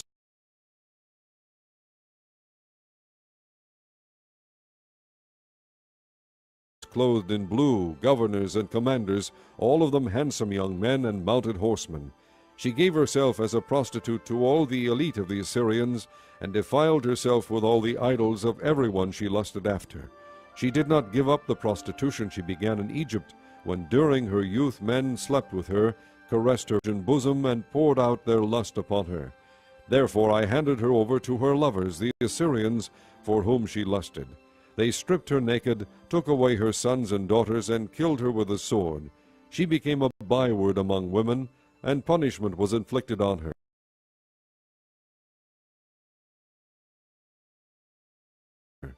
Her sister Oholibah saw this, yet in her lust and prostitution she was more depraved than her sister. She too lusted after the Assyrians, governors and commanders, warriors in full dress, mounted horsemen, all handsome young men. I saw that she too defiled herself. Both of them went the same way. But she carried her prostitution still further.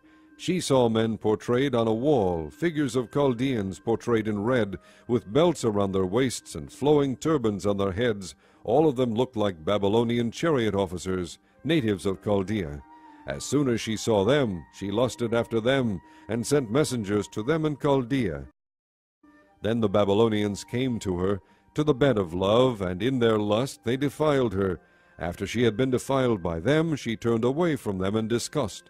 When she carried on her prostitution openly and exposed her nakedness, I turned away from her in disgust, just as I had turned away from her sister. Yet she became more and more promiscuous as she recalled the days of her youth, when she was a prostitute in Egypt. There she lusted after her lovers, whose genitals were like those of donkeys, and whose emission was like that of horses. So you longed for the lewdness of your youth, when in Egypt your bosom was caressed, and your young breasts fondled. Therefore, Oholibah, this is what the sovereign Lord says, I will stir up your lovers against you, those you turned away from in disgust, and I will bring them against you from every side. The Babylonians and all the Chaldeans, the men of Pekod and Shoah and Koah, and all the Assyrians with them, handsome young men, all of them governors and commanders, chariot officers and men of high rank, all mounted on horses. They will come against you with weapons, chariots and wagons, and with a throng of people. They will take up positions against you on every side with large and small shields and with helmets. I will turn you over to them for punishment, and they will punish you according to their standards. I will direct my jealous anger against you, and they will deal with you in fury. They will cut off your noses and your ears, and those of you who are left will fall by the sword. They will take away your sons and daughters, and those of you who are left will be consumed by fire. They will also strip you of your clothes, and take your fine jewelry. So I will put a stop to the lewdness and prostitution you began in Egypt. You will not look on these things with longing or remember Egypt any more. For this is what the Sovereign Lord says, I am about to hand you over to those you hate, to those you turned away from in disgust.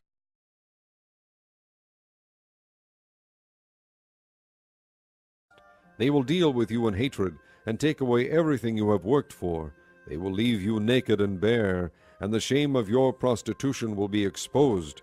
Your lewdness and promiscuity have brought this upon you, because you lusted after the nations, and defiled yourself with their idols. You have gone the way of your sister, so I will put her cup into your hand. This is what the Sovereign Lord says. You will drink your sister's cup, a cup large and deep. It will bring scorn and derision, for it holds so much. You will be filled with drunkenness and sorrow, the cup of ruin and desolation, the cup of your sister Samaria. You will drink it and drain it dry. You will dash it to pieces and tear your breasts. I have spoken, declares the Sovereign Lord. Therefore this is what the Sovereign Lord says. Since you have forgotten me and thrust me behind your back, you must bear the consequences of your lewdness and prostitution. The Lord said to me, Son of man, will you judge Oholah and Oholibah? Then confront them with their detestable practices, for they have committed adultery, and blood is on their hands. They committed adultery with their idols. They even sacrificed their children, whom they bore to me as food for them. They have also done this to me. At that same time they defiled my sanctuary and desecrated my Sabbaths.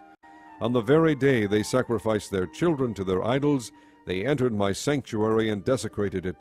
That is what they did in my house. They even sent messengers for men who came from far away, and when they arrived, you bathed yourself for them, painted your eyes, and put on your jewelry. You sat on an elegant couch, with a table spread before it on which you had placed the incense and oil that belonged to me. The noise of a carefree crowd was around her. Sabeans were brought from the desert along with men from the rabble, and they put bracelets on the arms of the woman and her sister, and beautiful crowns on their heads.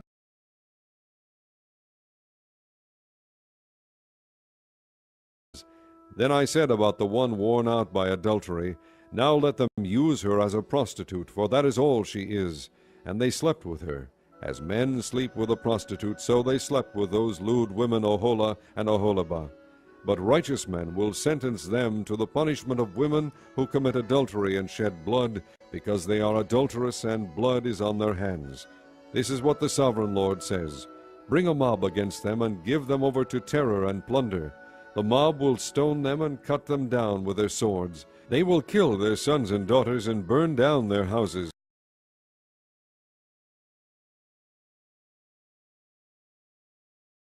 So I will put an end to lewdness in the land, that all women may take warning and not imitate you. You will suffer the penalty for your lewdness, and bear the consequences of your sins of idolatry. Then you will know that I am the Sovereign Lord. Chapter 24. In the 9th year, in the 10th month, on the 10th day, the word of the Lord came to me, Son of man, record this date, this very date, because the king of Babylon has laid siege to Jerusalem this very day. Tell this rebellious house a parable, and say to them, This is what the Sovereign Lord says. Put on the cooking pot, put it on, and pour water into it. Put into it the pieces of meat, all the choice pieces, the leg and the shoulder. Fill it with the best of these bones. Take the pick of the flock. Pile wood beneath it for the bones. Bring it to a boil, and cook the bones in it.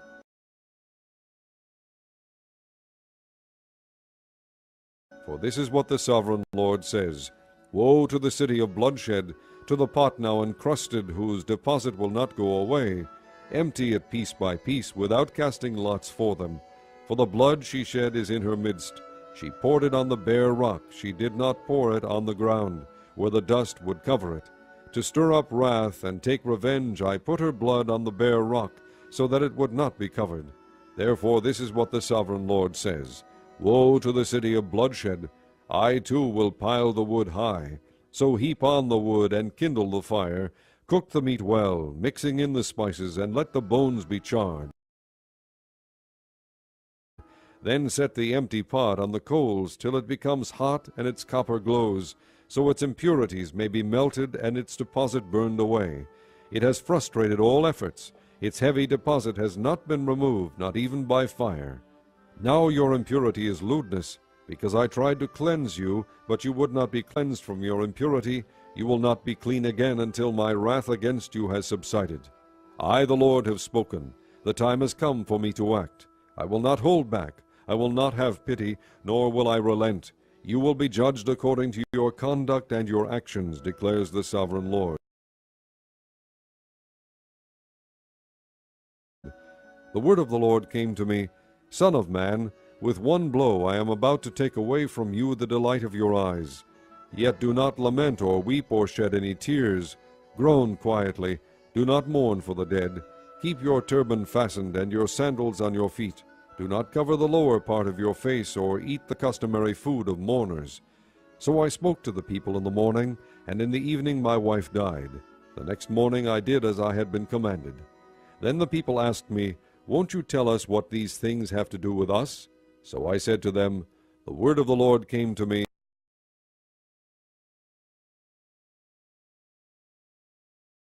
Say to the house of Israel, This is what the sovereign Lord says.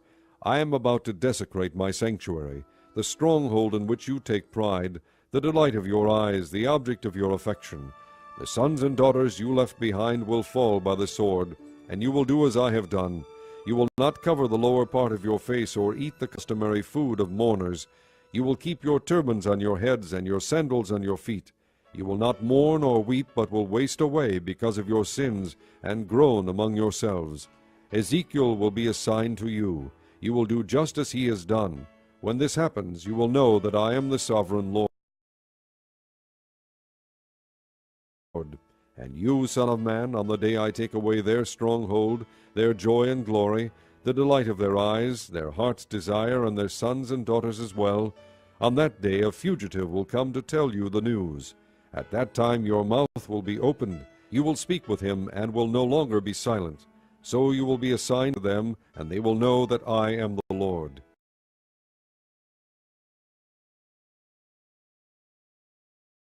Chapter 25.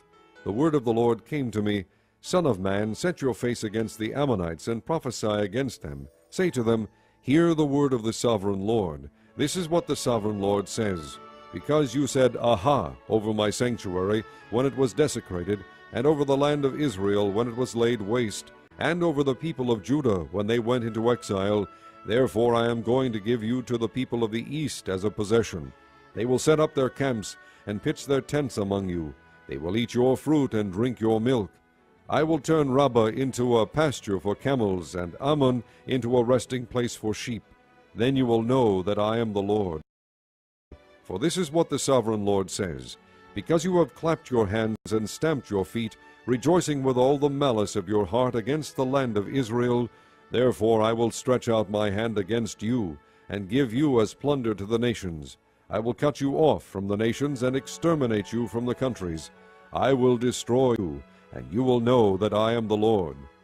This is what the sovereign Lord says, Because Moab and Seir said, Look, the house of Judah has become like all the other nations. Therefore I will expose the flank of Moab, beginning at its frontier towns, Beth-Jeshemoth, Baal-Meon, and Kiriathaim, the glory of that land. I will give Moab along with the Ammonites to the people of the east as a possession, so that the Ammonites will not be remembered among the nations. And I will inflict punishment on Moab. Then they will know that I am the Lord. This is what the sovereign Lord says. Because Edom took revenge on the house of Judah, and became very guilty by doing so, therefore this is what the sovereign Lord says. I will stretch out my hand against Edom, and kill its men and their animals. I will lay it waste, and from Teman to Dedan they will fall by the sword. I will take vengeance on Edom by the hand of my people Israel, and they will deal with Edom in accordance with my anger and my wrath. They will know my vengeance, declares the sovereign Lord. This is what the sovereign Lord says. Because the Philistines acted in vengeance and took revenge with malice in their hearts, and with ancient hostility sought to destroy Judah, therefore this is what the sovereign Lord says. I am about to stretch out my hand against the Philistines, and I will cut off the Kerethites and destroy those remaining along the coast. I will carry out great vengeance on them and punish them in my wrath. Then they will know that I am the Lord when I take vengeance on them. Chapter 26. In the 11th year, on the first day of the month, the word of the Lord came to me, Son of man, because Tyre has said of Jerusalem, Aha! The gate to the nations is broken, and its doors have swung open to me. Now that she lies in ruins, I will prosper. Therefore this is what the sovereign Lord says, I am against you, O Tyre, and I will bring many nations against you, like the sea casting up its waves. They will destroy the walls of Tyre and pull down her towers. I will scrape away her rubble and make her a bare rock.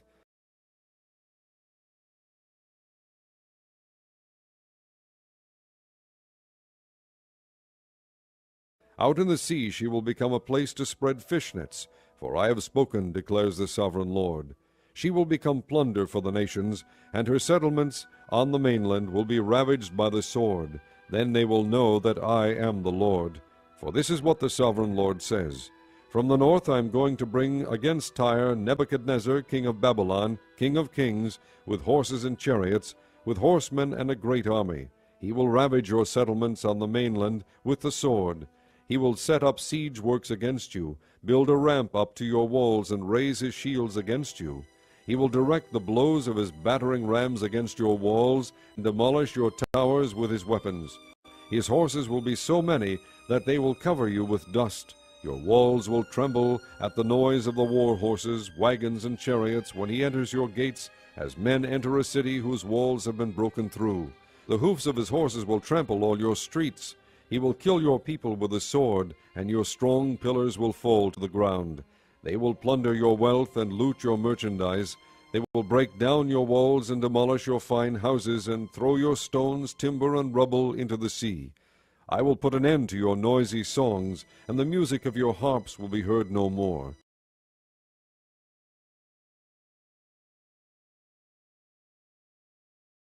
I will make you a bare rock, and you will become a place to spread fishnets. You will never be rebuilt, for I the Lord have spoken, declares the sovereign Lord. This is what the sovereign Lord says to Tyre. Will not the coastlands tremble at the sound of your fall, when the wounded groan and the slaughter takes place in you? Then all the princes of the coast will step down from their thrones and lay aside their robes and take off their embroidered garments. Clothed with terror, they will sit on the ground, trembling every moment, appalled at you.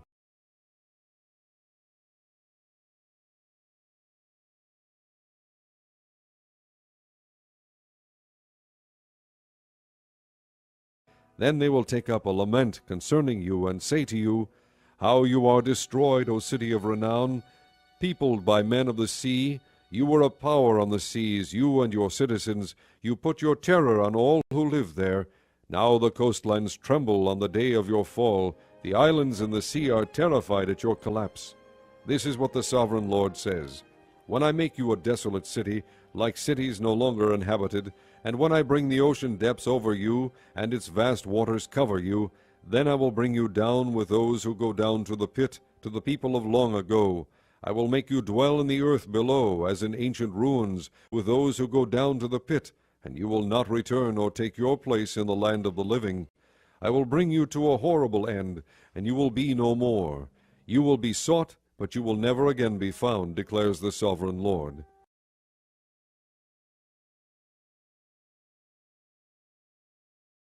Chapter 27.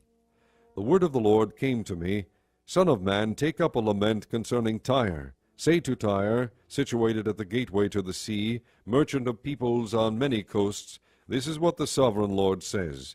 You say, O Tyre, I am perfect in beauty. Your domain was on the high seas. Your builders brought your beauty to perfection. They made all your timbers of pine trees from Senir. They took a cedar from Lebanon to make a mast for you. Of oaks from Bashan they made your oars. Of cypress wood from the coasts of Cyprus they made your deck inlaid with ivory.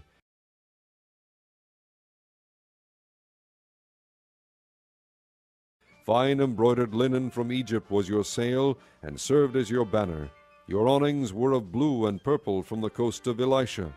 Men of Sidon and Arvad were your oarsmen. Your skilled men, O Tyre, were aboard as your seamen. Veteran craftsmen of Gebal were on board, as shipwrights to caulk your seams. All the ships of the sea and their sailors came alongside to trade for your wares. Men of Persia, Lydia, and Put served as soldiers in your army. They hung their shields and helmets on your walls, bringing you splendor.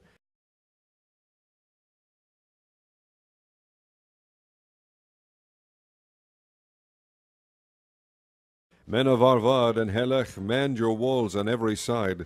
Men of Gamad were in your towers. They hung their shields around your walls. They brought your beauty to perfection. Tarshish did business with you because of your great wealth of goods. They exchanged silver, iron, tin, and lead for your merchandise. Greece, Tubal, and Meshech traded with you. They exchanged slaves and articles of bronze for your wares. Men of Beth Togarmah exchanged workhorses, war horses, and mules for your merchandise. The men of Rhodes traded with you, and many coastlands were your customers. They paid you with ivory tusks and ebony.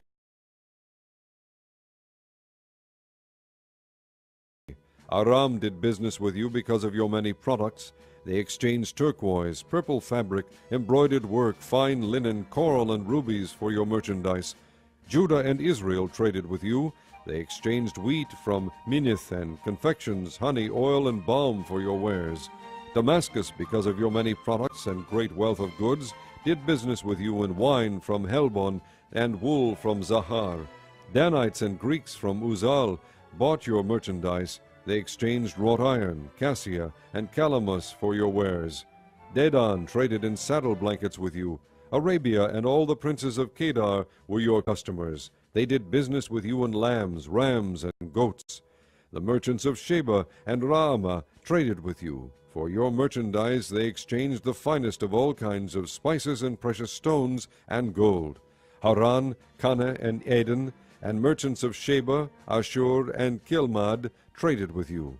In your marketplace they traded with you beautiful garments, blue fabric, embroidered work, and multicolored rugs with cords twisted and tightly knotted. The ships of Tarshish serve as carriers for your wares. You are filled with heavy cargo in the heart of the sea. Your oarsmen take you out to the high seas, but the east wind will break you to pieces in the heart of the sea. Your wealth, merchandise, and wares, your mariners, seamen, and shipwrights, your merchants and all your soldiers, and everyone else on board will sink into the heart of the sea on the day of your shipwreck. The shorelands will quake when your seamen cry out. All who handle the oars will abandon their ships. The mariners and all the seamen will stand on the shore. They will raise their voice and cry bitterly over you.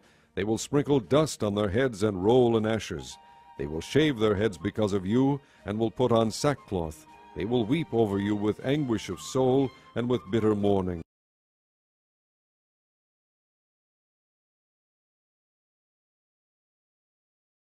As they wail and mourn over you, they will take up a lament concerning you. Who was ever silenced like Tyre, surrounded by the sea? When your merchandise went out on the seas, you satisfied many nations. With your great wealth and your wares you enriched the kings of the earth. Now you are shattered by the sea in the depths of the waters. Your wares and all your company have gone down with you. All who live in the coastlands are appalled at you. Their kings shudder with horror, and their faces are distorted with fear. The merchants among the nations hiss at you. You have come to a horrible end, and will be no more.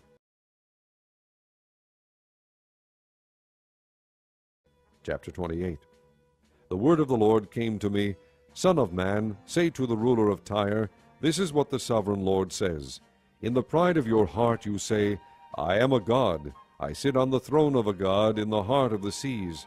But you are a man and not a god, though you think you are as wise as a god. Are you wiser than Daniel? Is no secret hidden from you?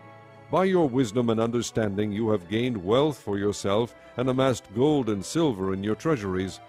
By your great skill in trading you have increased your wealth, and because of your wealth your heart has grown proud.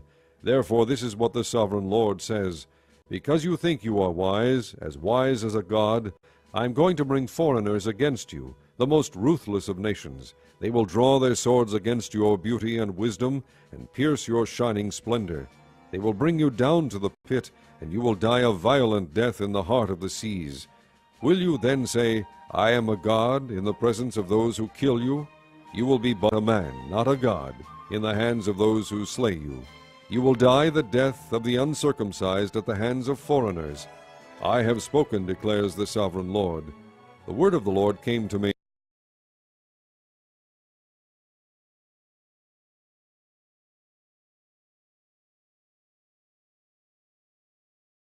Son of man, take up a lament concerning the king of Tyre, and say to him, This is what the sovereign Lord says. You were the model of perfection, full of wisdom and perfect in beauty. You were in Eden, the garden of God. Every precious stone adorned you, ruby, topaz, and emerald, chrysolite, onyx, and jasper, sapphire, turquoise, and beryl. Your settings and mountings were made of gold. On the day you were created, they were prepared. You were anointed as a guardian cherub, for so I ordained you. You were on the holy mount of God. You walked among the fiery stones. You were blameless in your ways from the day you were created till wickedness was found in you. Through your widespread trade you were filled with violence, and you sinned. So I drove you in disgrace from the mount of God, and I expelled you, O guardian cherub, from among the fiery stones. Your heart became proud on account of your beauty, and you corrupted your wisdom because of your splendor. So I threw you to the earth. I made a spectacle of you before kings. By your many sins and dishonest trade you have desecrated your sanctuaries. So I made a fire come out from you, and it consumed you, and I reduced you to ashes on the ground in the sight of all who were watching. All the nations who knew you are appalled at you. You have come to a horrible end, and will be no more. The word of the Lord came to me, Son of man, set your face against Sidon. Prophesy against her, and say, This is what the sovereign Lord says. I am against you, O Sidon, and I will gain glory within you. They will know that I am the Lord, when I inflict punishment on her, and show myself holy within her. I will send a plague upon her, and make blood flow in her streets. The slain will fall within her, with the sword against her on every side. Then they will know that I am the Lord. No longer will the people of Israel have malicious neighbors who are painful briars and sharp thorns. Then they will know that I am the sovereign Lord.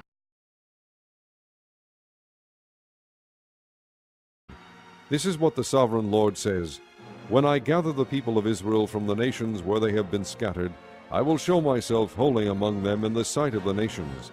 Then they will live in their own land, which I gave to my servant Jacob. They will live there in safety, and will build houses and plant vineyards. They will live in safety when I inflict punishment on all their neighbors who maligned them. Then they will know that I am the Lord their God.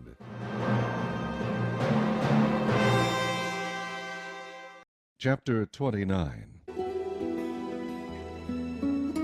In the 10th year, in the 10th month of the 12th day, the word of the Lord came to me, Son of man, set your face against Pharaoh, king of Egypt, and prophesy against him and against all Egypt. Speak to him and say, This is what the sovereign Lord says. I am against you, Pharaoh, king of Egypt, you great monster lying among your streams. You say, The Nile is mine, I made it for myself. But I will put hooks in your jaws, and make the fish of your streams stick to your scales. I will pull you out from among your streams, with all the fish sticking to your scales. I will leave you in the desert, you and all the fish of your streams. You will fall on the open field and not be gathered or picked up. I will give you as food to the beasts of the earth and the birds of the air. Then all who live in Egypt will know that I am the Lord. You have been a staff of reed for the house of Israel. When they grasped you with their hands, you splintered and you tore open their shoulders. When they leaned on you, you broke and their backs were wrenched. Therefore this is what the sovereign Lord says. I will bring a sword against you, and kill your men and their animals. Egypt will become a desolate wasteland. Then they will know that I am the Lord. Because you said, The Nile is mine, I made it. Therefore I am against you and against your streams, and I will make the land of Egypt a ruin and a desolate waste, from Migdol to Aswan, as far as the border of Cush. No foot of man or animal will pass through it. No one will live there for 40 years. I will make the land of Egypt desolate among devastated lands, and her cities will lie desolate 40 years among ruined cities, and I will disperse the Egyptians among the nations, and scatter them through the countries. Yet this is what the sovereign Lord says. At the end of 40 years I will gather the Egyptians from the nations where they were scattered.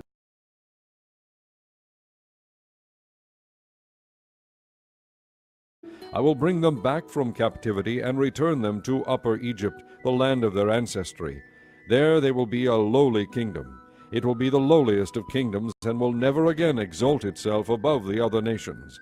I will make it so weak that it will never again rule over the nations. Egypt will no longer be a source of confidence for the people of Israel, but will be a reminder of their sin in turning to her for help. Then they will know that I am the sovereign Lord. In the 27th year, in the 1st month, on the 1st day, the word of the Lord came to me.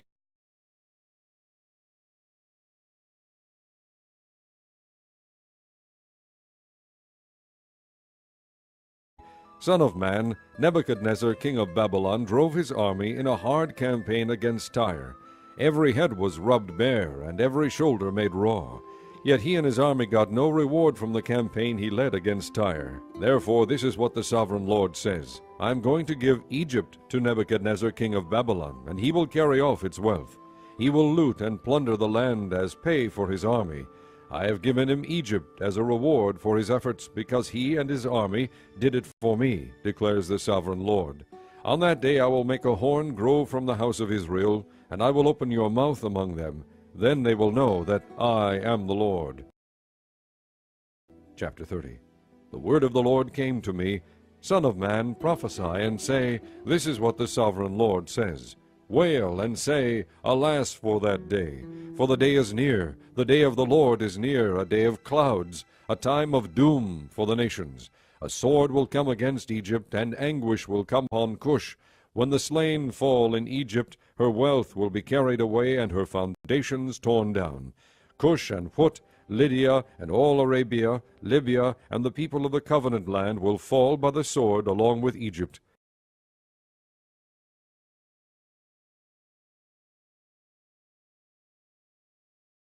This is what the Lord says: The allies of Egypt will fall, and her proud strength will fail. From Migdol to Aswan they will fall by the sword within her, declares the sovereign Lord. They will be desolate among desolate lands, and their cities will lie among ruined cities. Then they will know that I am the Lord, when I set fire to Egypt, and all her helpers are crushed. On that day messengers will go out from me in ships to frighten Cush out of her complacency. Anguish will take hold of them on the day of Egypt's doom, for it is sure to come. This is what the sovereign Lord says: I will put an end to the hordes of Egypt by the hand of Nebuchadnezzar, king of Babylon. He and his army, the most ruthless of nations, will be brought in to destroy the land. They will draw their swords against Egypt and fill the land with the slain. I will dry up the streams of the Nile and sell the land to evil men. By the hand of foreigners I will lay waste the land and everything in it. I, the Lord, have spoken. This is what the sovereign Lord says: I will destroy the idols and put an end to the images in Memphis. No longer will there be a prince in Egypt, and I will spread fear throughout the land. I will lay waste Upper Egypt, set fire to Zoan, and inflict punishment on Thebes. I will pour out my wrath on Pelusium, the stronghold of Egypt, and cut off the hordes of Thebes. I will set fire to Egypt. Pelusium will writhe in agony. Thebes will be taken by storm. Memphis will be in constant distress. The young men of Heliopolis and Bubastis will fall by the sword, and the cities themselves will go into captivity. Dark will be the day at Tahpanhes, when I break the yoke of Egypt. There her proud strength will come to an end. She will be covered with clouds, and her villages will go into captivity. So I will inflict punishment on Egypt, and they will know that I am the Lord. In the 11th year, in the 1st month, on the 7th day, the word of the Lord came to me: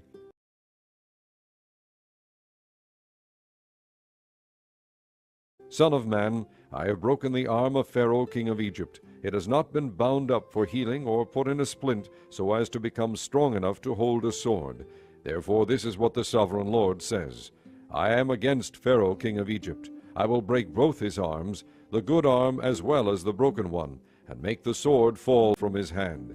I will disperse the Egyptians among the nations, and scatter them through the countries. I will strengthen the arms of the king of Babylon, and put my sword in his hand. But I will break the arms of Pharaoh, and he will groan before him like a mortally wounded man.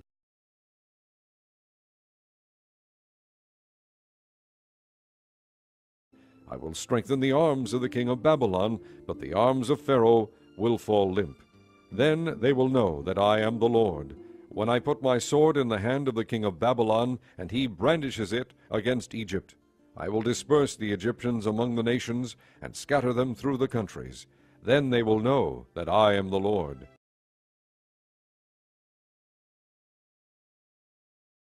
Chapter 31. In the 11th year, in the 3rd month on the 1st day, the word of the Lord came to me, Son of man, say to Pharaoh king of Egypt and to his hordes, Who can be compared with you in majesty? Consider Assyria, once a cedar in Lebanon, with beautiful branches overshadowing the forest. It towered on high, its top above the thick foliage. The waters nourished it, deep springs made it grow tall. Their streams flowed all around its base, and sent their channels to all the trees of the field. So it towered higher than all the trees of the field.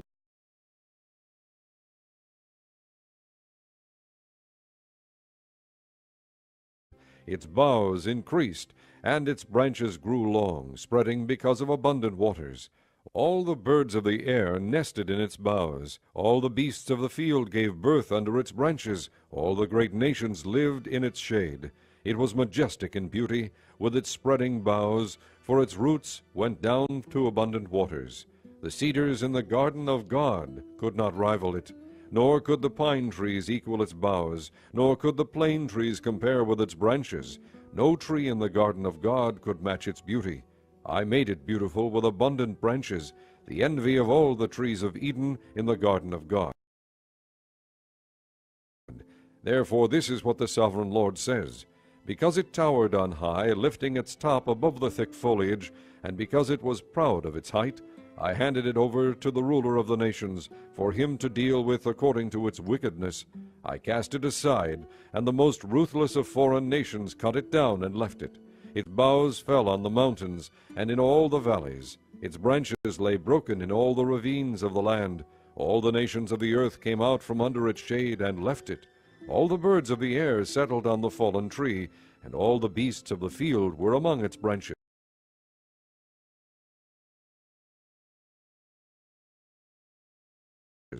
Therefore no other trees by the waters are ever to tower proudly on high, lifting their tops above the thick foliage. No other trees so well watered are ever to reach such a height. They are all destined for death, for the earth below, among mortal men, with those who go down to the pit. This is what the sovereign Lord says. On the day it was brought down to the grave, I covered the deep springs with mourning for it. I held back its streams, and its abundant waters were restrained. Because of it I clothed Lebanon with gloom, and all the trees of the field withered away.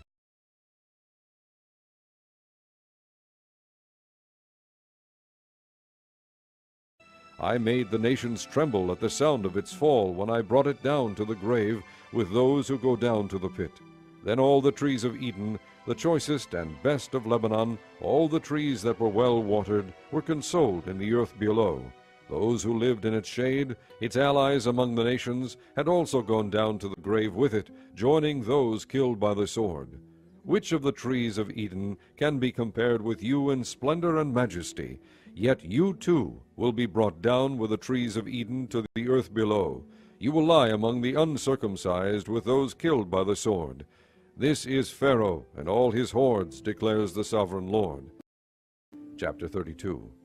In the 12th year, in the 12th month, on the 1st day, the word of the Lord came to me, Son of man, take up a lament concerning Pharaoh king of Egypt, and say to him, You are like a lion among the nations. You are like a monster in the seas, thrashing about in your streams, churning the water with your feet and muddying the streams.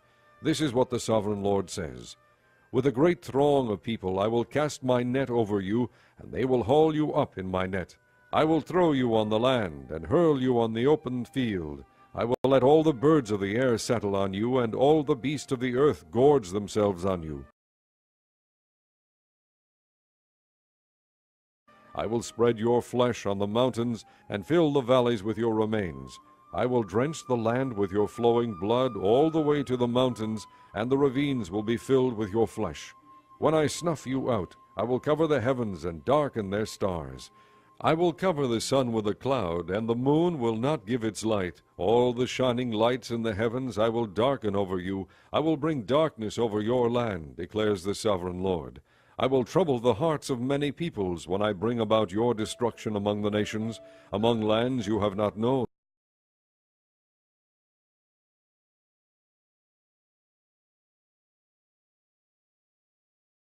I will cause many peoples to be appalled at you, and their kings will shudder with horror because of you when I brandish my sword before them. On the day of your downfall each of them will tremble every moment for his life. For this is what the sovereign Lord says: The sword of the king of Babylon will come against you. I will cause your hordes to fall by the swords of mighty men, the most ruthless of all nations. They will shatter the pride of Egypt, and all her hordes will be overthrown. I will destroy all her cattle from beside abundant waters, no longer to be stirred by the foot of man or muddied by the hoofs of cattle. Then I will let her waters settle and make her streams flow like oil, declares the sovereign Lord.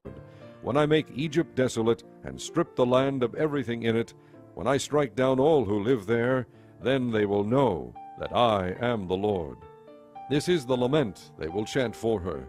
The daughters of the nations will chant it. For Egypt and all her hordes they will chant it, declares the sovereign Lord.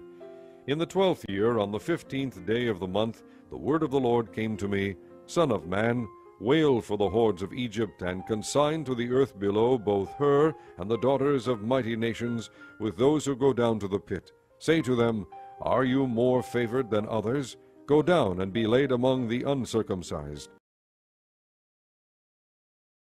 They will fall among those killed by the sword. The sword is drawn, let her be dragged off with all her hordes. From within the grave the mighty leaders will say of Egypt and her allies, They have come down, and they lie with the uncircumcised, with those killed by the sword. Assyria is there with her whole army. She is surrounded by the graves of all her slain, all who have fallen by the sword. Their graves are in the depths of the pit, and her army lies around her grave. All who had spread terror in the land of the living are slain, fallen by the sword.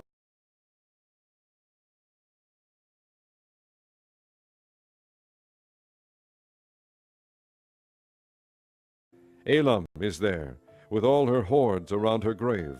All of them are slain, fallen by the sword. All who had spread terror in the land of the living went down uncircumcised to the earth below. They bear their shame with those who go down to the pit. A bed is made for her among the slain, with all her hordes around her grave. All of them are uncircumcised, killed by the sword. Because their terror had spread in the land of the living, they bear their shame with those who go down to the pit. They are laid among the slain.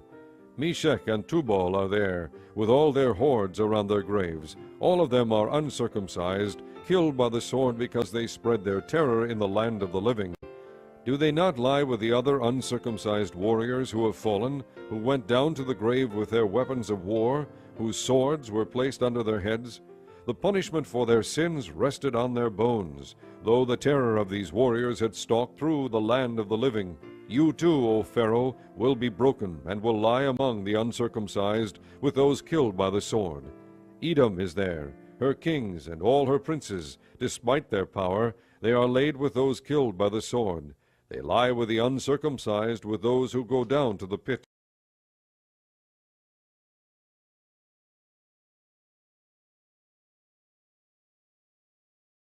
All the princes of the north and all the Sidonians are there.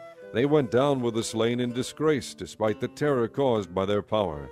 They lie uncircumcised with those killed by the sword, and bear their shame with those who go down to the pit. Pharaoh, he and all his army, will see them, and he will be consoled for all his hordes that were killed by the sword, declares the sovereign Lord. Although I had him spread terror in the land of the living, Pharaoh and all his hordes will be laid among the uncircumcised, with those killed by the sword, declares the sovereign Lord. Chapter 33. The word of the Lord came to me, Son of man, speak to your countrymen, and say to them, When I bring the sword against the land, and the people of the land choose one of their men, and make him their watchman, and he sees the sword coming against the land, and blows the trumpet to warn the people, then if anyone hears the trumpet but does not take warning, and the sword comes and takes his life, his blood will be on his own head. Since he heard the sound of the trumpet but did not take warning, his blood will be on his own head. If he had taken warning, he would have saved himself.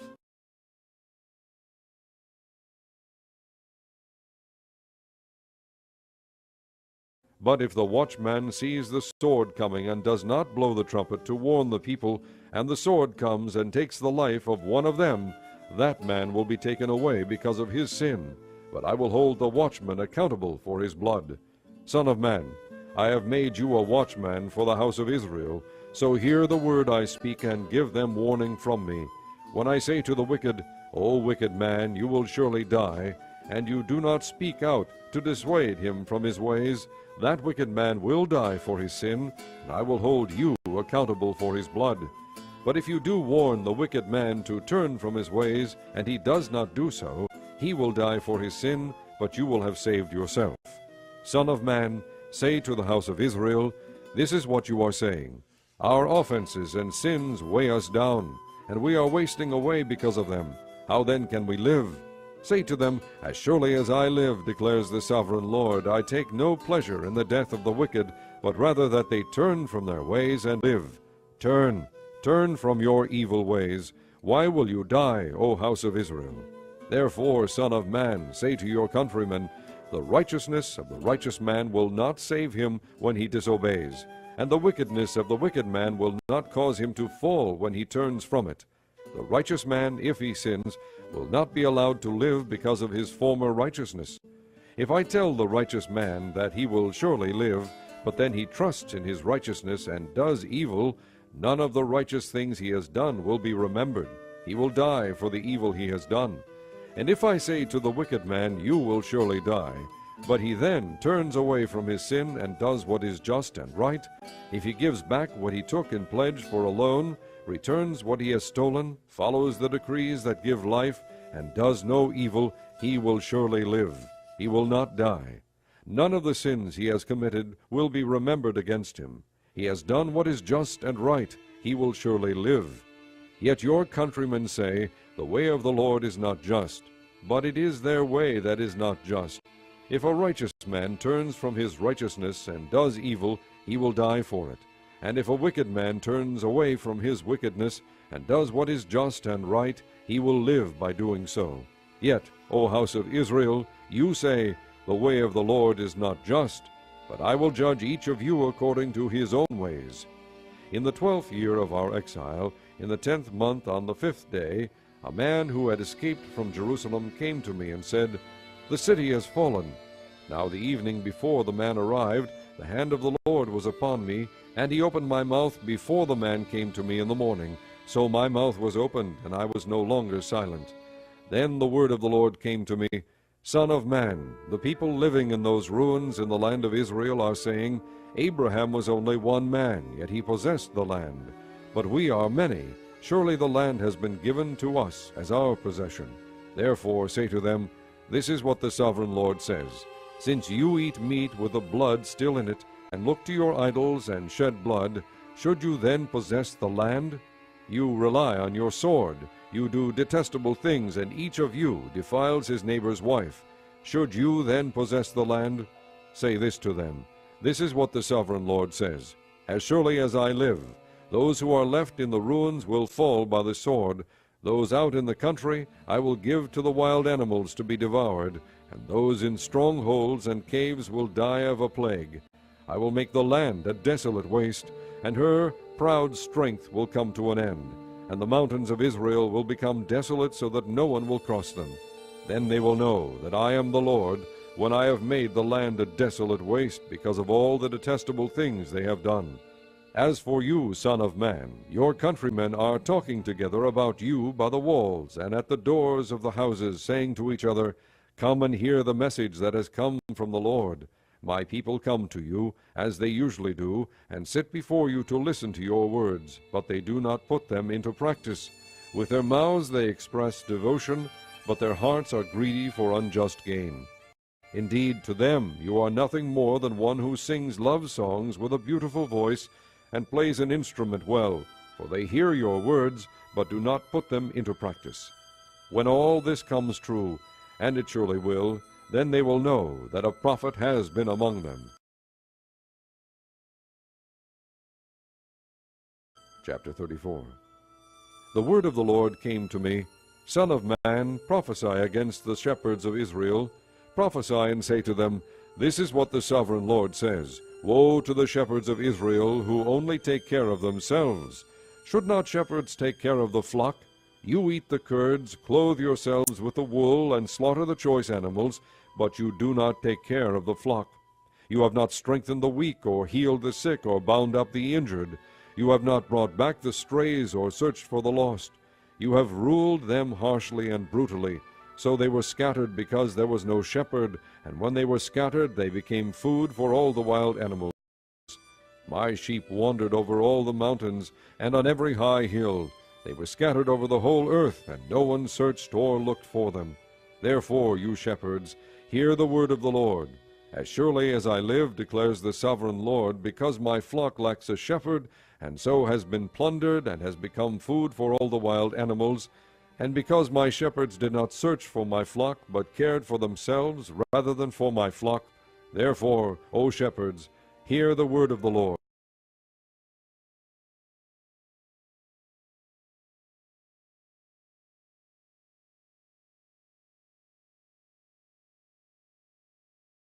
This is what the sovereign Lord says, I am against the shepherds, and will hold them accountable for my flock.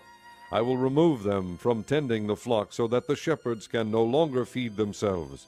I will rescue my flock from their mouths, and it will no longer be food for them. For this is what the sovereign Lord says, I myself will search for my sheep and look after them. As a shepherd looks after his scattered flock when he is with them, so will I look after my sheep. I will rescue them from all the places where they were scattered on a day of clouds and darkness.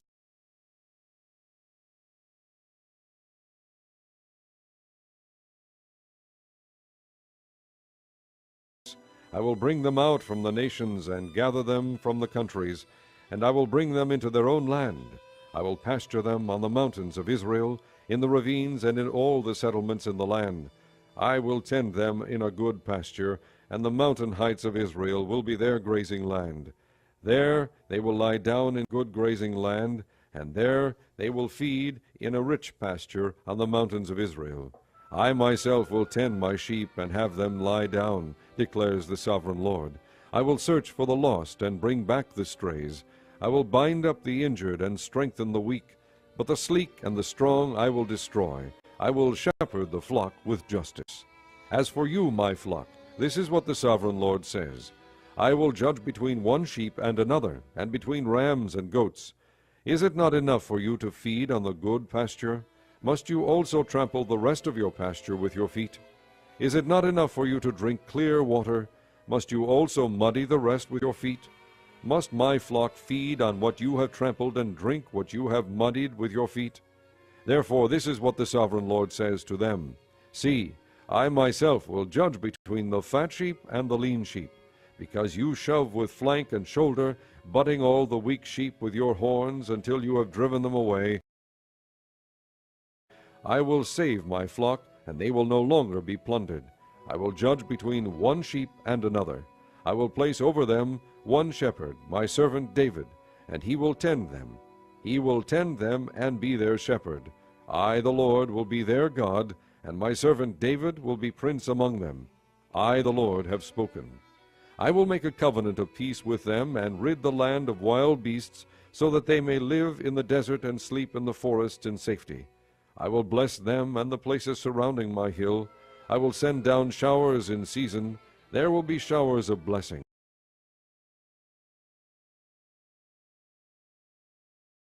The trees of the field will yield their fruit, and the ground will yield its crops. The people will be secure in their land. They will know that I am the Lord when I break the bars of their yoke and rescue them from the hands of those who enslave them. They will no longer be plundered by the nations, nor will wild animals devour them. They will live in safety, and no one will make them afraid. I will provide for them a land renowned for its crops, and they will no longer be victims of famine in the land, or bear the scorn of the nations.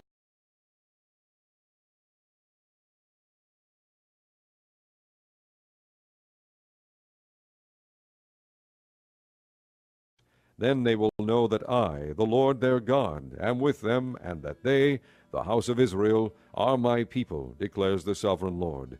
You, my sheep, the sheep of my pasture, are people, and I am your God. declares the sovereign Lord.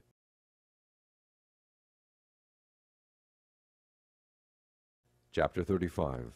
The word of the Lord came to me, Son of man, set your face against Mount Seir, prophesy against it, and say, This is what the sovereign Lord says, I am against you, Mount Seir, and I will stretch out my hand against you, and make you a desolate waste.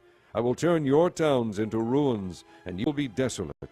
Then you will know that I am the Lord, because you harbored an ancient hostility, and delivered the Israelites over to the sword at the time of their calamity, the time their punishment reached its climax.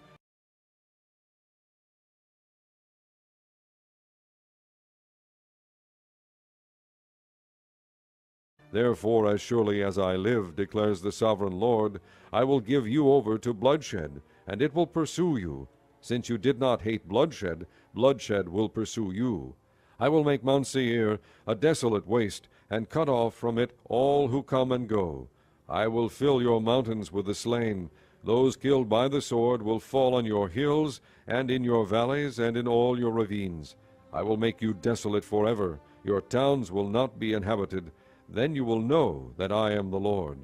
Because you have said, These two nations and countries will be ours, and we will take possession of them, even though I, the Lord, was there. Therefore, as surely as I live, declares the sovereign Lord, I will treat you in accordance with the anger and jealousy you showed in your hatred of them, and I will make myself known among them when I judge you. Then you will know that I, the Lord, have heard all the contemptible things you have said against the mountains of Israel. You said, They have been laid waste, and have been given over to us to devour. You boasted against me, and spoke against me without restraint, and I heard it. This is what the sovereign Lord says, While the whole earth rejoices, I will make you desolate.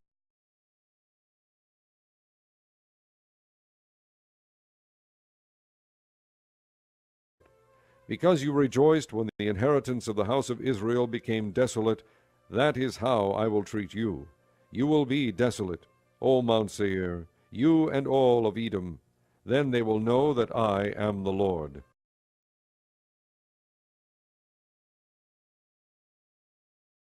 Chapter 36. Son of man, prophesy to the mountains of Israel, and say, O mountains of Israel, hear the word of the Lord. This is what the sovereign Lord says. The enemy said of you, Aha, the ancient heights have become our possession. Therefore prophesy and say, This is what the sovereign Lord says. Because they ravaged and hounded you from every side, so that you became the possession of the rest of the nations and the object of people's malicious talk and slander,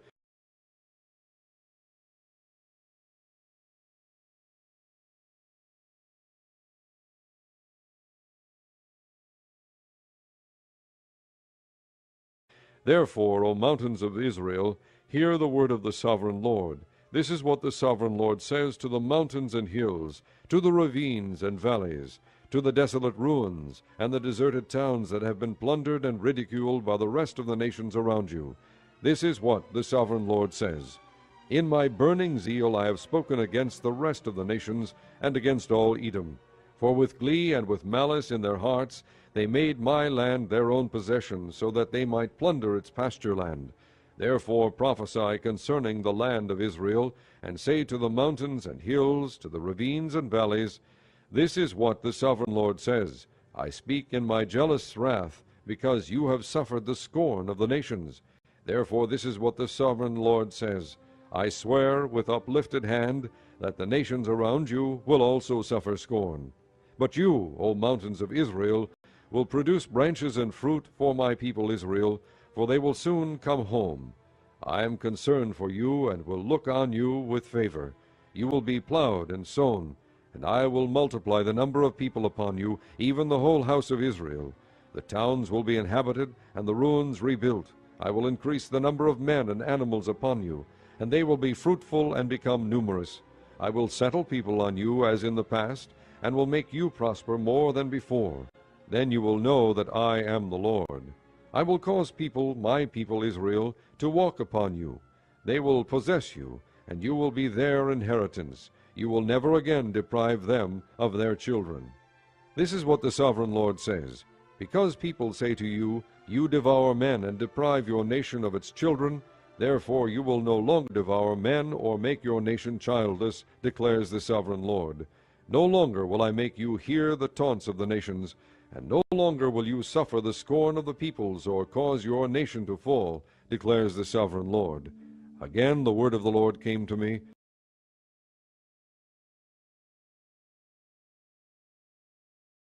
Son of man, when the people of Israel were living in their own land, they defiled it by their conduct and their actions. Their conduct was like a woman's monthly uncleanness in my sight.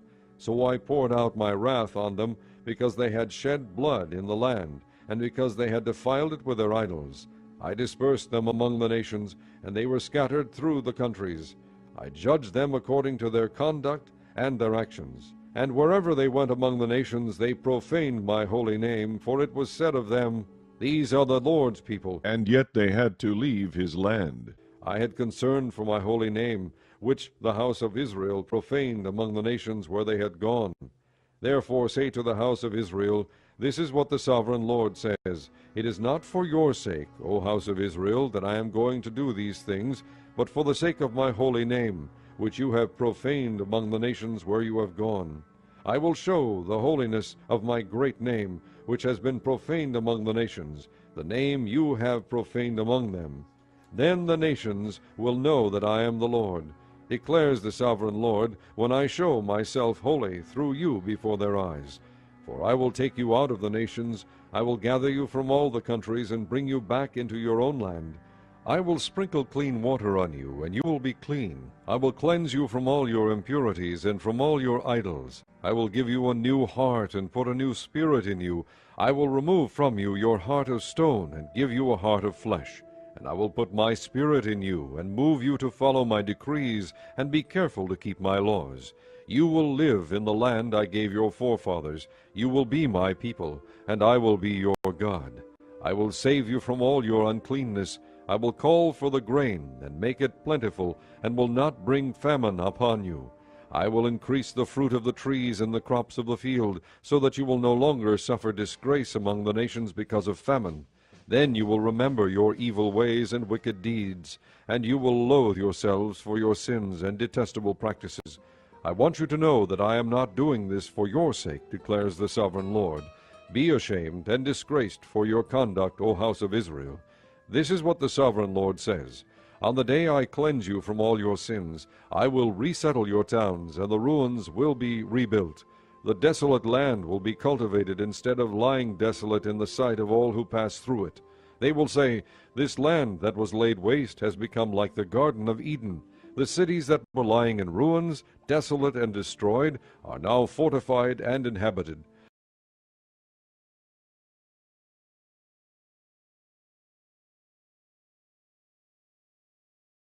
Then the nations around you that remain will know that I, the Lord, have rebuilt what was destroyed, and have replanted what was desolate.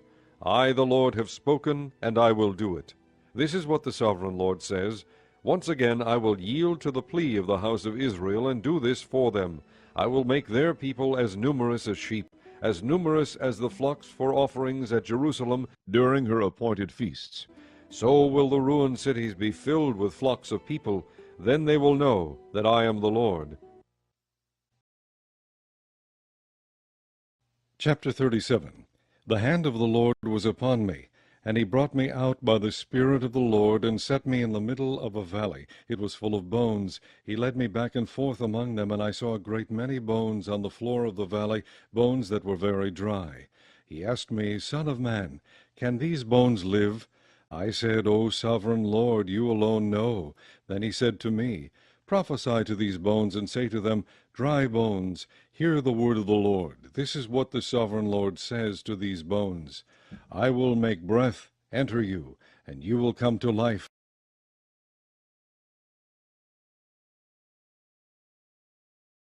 I will attach tendons to you, and make flesh come upon you, and cover you with skin. I will put breath in you, and you will come to life. Then you will know that I am the Lord. So I prophesied as I was commanded, and as I was prophesying there was a noise, a rattling sound, and the bones came together, bone to bone.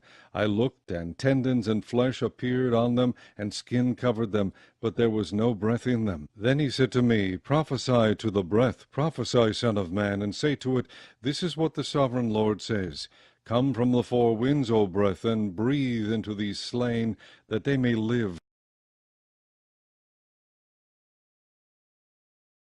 So I prophesied as he commanded me, and breath entered them. They came to life and stood up on their feet, a vast army. Then he said to me, Son of man, these bones are the whole house of Israel. They say, Our bones are dried up, and our hope is gone, we are cut off. Therefore prophesy and say to them, This is what the sovereign Lord says. O my people, I am going to open your graves and bring you up from them. I will bring you back to the land of Israel. Then you, my people, will know that I am the Lord, when I open your graves and bring you up from them. I will put my spirit in you, and you will live, and I will settle you in your own land. Then you will know that I, the Lord, have spoken, and I have done it, declares the Lord. The word of the Lord came to me, Son of man, take a stick of wood and write on it, belonging to Judah and the Israelites associated with him. Then take another stick of wood and write on it, Ephraim's stick, belonging to Joseph and all the house of Israel associated with him. Join them together into one stick, so that they will become one in your hand. When your countrymen ask you, Won't you tell us what you mean by this? Say to them, This is what the sovereign Lord says. I am going to take the stick of Joseph, which is in Ephraim's hand, and of the Israelite tribes associated with him, and join it to Judah's stick, making them a single stick of wood, and they will become one in my hand.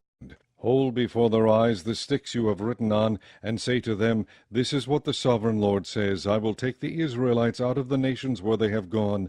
I will gather them from all around, and bring them back into their own land. I will make them one nation in the land, on the mountains of Israel. There will be one king over all of them, and they will never again be two nations, or be divided into two kingdoms.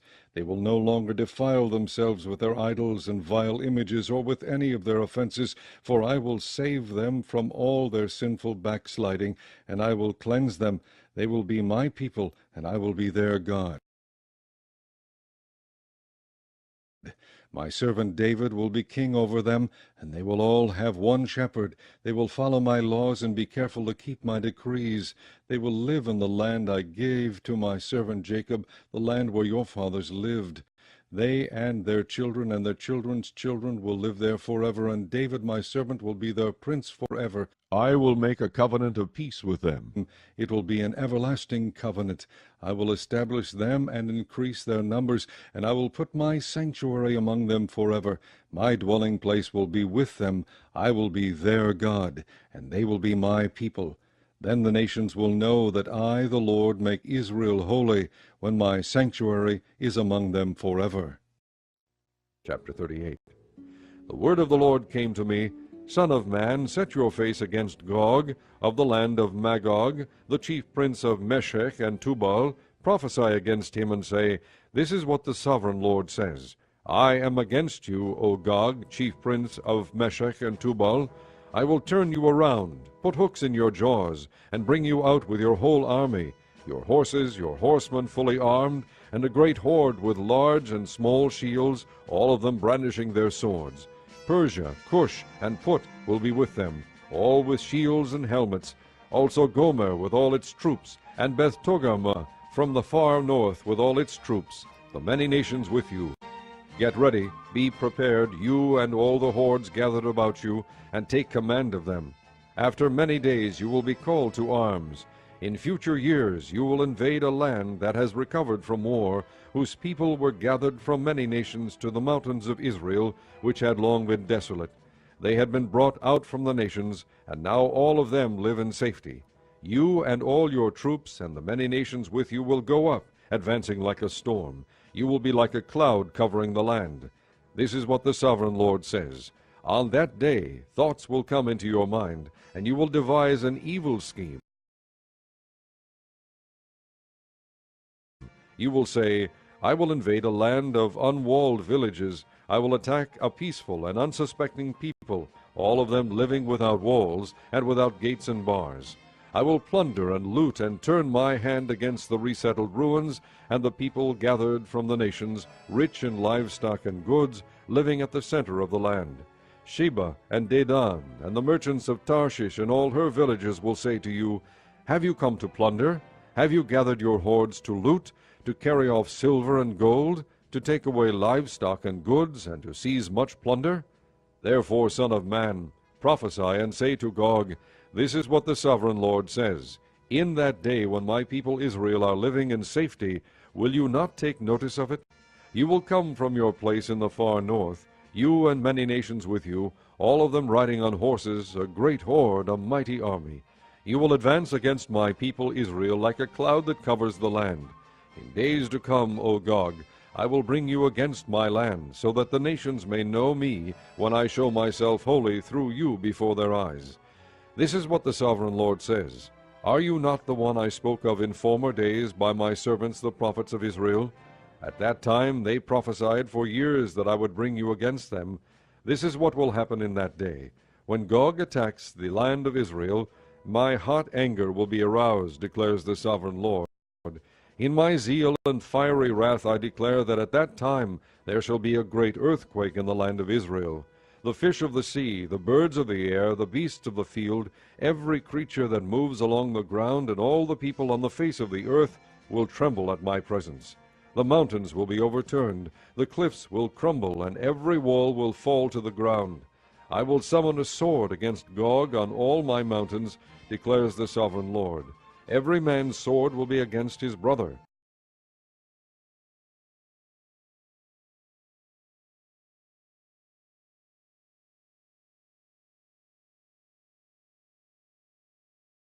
I will execute judgment upon him with plague and bloodshed. I will pour down torrents of rain, hailstones, and burning sulfur on him, and on his troops, and on the many nations with him. And so I will show my greatness and my holiness, and I will make myself known in the sight of many nations. Then they will know that I am the Lord.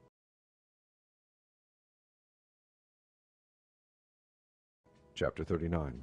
Son of man, prophesy against Gog, and say, This is what the Sovereign Lord says. I am against you, O Gog, chief prince of Meshech and Tubal. I will turn you around and drag you along. I will bring you from the far north, and send you against the mountains of Israel. Then I will strike your bow from your left hand, and make your arrows drop from your right hand. On the mountains of Israel you will fall, you and all your troops and the nations with you. I will give you as food to all kinds of carrion birds, and to the wild animals. You will fall in the open field, for I have spoken, declares the Sovereign Lord. I will send fire on Magog, and on those who live in safety in the coastlands, and they will know that I am the Lord. I will make known my holy name among my people Israel. I will no longer let my holy name be profaned, and the nations will know that I, the Lord, am the Holy One in Israel. It is coming. It will surely take place, declares the Sovereign Lord. This is the day I have spoken of. Then those who live in the towns of Israel will go out and use the weapons for fuel and burn them up, the small and large shields, the bows and arrows, the war clubs and spears. For 7 years they will use them for fuel. They will not need to gather wood from the fields or cut it from the forests, because they will use the weapons for fuel. And they will plunder those who plundered them, and loot those who looted them, declares the Sovereign Lord. On that day I will give Gog a burial place in Israel. In the valley of those who travel east toward the sea, it will block the way of travelers, because Gog and all his hordes will be buried there. So it will be called the Valley of Hamon-Gog. For 7 months the house of Israel will be burying them in order to cleanse the land. All the people of the land will bury them, and the day I am glorified will be a memorable day for them, declares the Sovereign Lord. Men will be regularly employed to cleanse the land. Some will go throughout the land, and in addition to them, others will bury those that remain on the ground. At the end of the 7 months they will begin their search. As they go through the land, and one of them sees a human bone, he will set up a marker beside it until the gravediggers have buried it in the valley of Hamon-Gog. Also a town called Hamonah will be there. And so they will cleanse the land.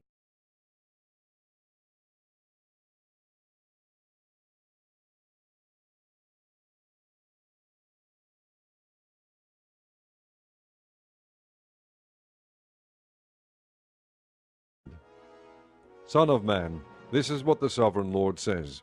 Call out to every kind of bird and all the wild animals.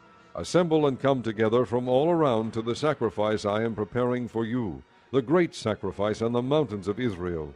There you will eat flesh and drink blood. You will eat the flesh of mighty men and drink the blood of the princes of the earth, as if they were rams and lambs, goats and bulls, all of them fattened animals from Bashan. At the sacrifice I am preparing for you, you will eat fat till you are glutted, and drink blood till you are drunk. At my table you will eat your fill of horses and riders, mighty men and soldiers of every kind, declares the sovereign Lord. I will display my glory among the nations, and all the nations will see the punishment I inflict, and the hand I lay upon them. From that day forward the house of Israel will know that I am the Lord their God. And the nations will know that the people of Israel went into exile for their sin, because they were unfaithful to me. So I hid my face from them, and handed them over to their enemies, and they all fell by the sword. I dealt with them according to their uncleanness and their offenses, and I hid my face from them. Therefore this is what the sovereign Lord says. I will now bring Jacob back from captivity, and will have compassion on all the people of Israel, and I will be zealous for my holy name. They will forget their shame, and all the unfaithfulness they showed toward me when they lived in safety in their land with no one to make them afraid. When I have brought them back from the nations, and have gathered them from the countries of their enemies, I will show myself holy through them in the sight of many nations. Then they will know that I am the Lord their God. For though I sent them into exile among the nations, I will gather them to their own land, not leaving any behind. I will no longer hide my face from them, for I will pour out my spirit on the house of Israel, declares the sovereign Lord. Chapter 40. In the 25th year of our exile, at the beginning of the year, on the 10th of the month, in the 14th year after the fall of the city, on that very day the hand of the Lord was upon me, and he took me there. In visions of God he took me to the land of Israel, and set me on a very high mountain, on whose south side were some buildings that looked like a city. He took me there, and I saw a man whose appearance was like bronze. He was standing in the gateway with a linen cord and a measuring rod in his hand.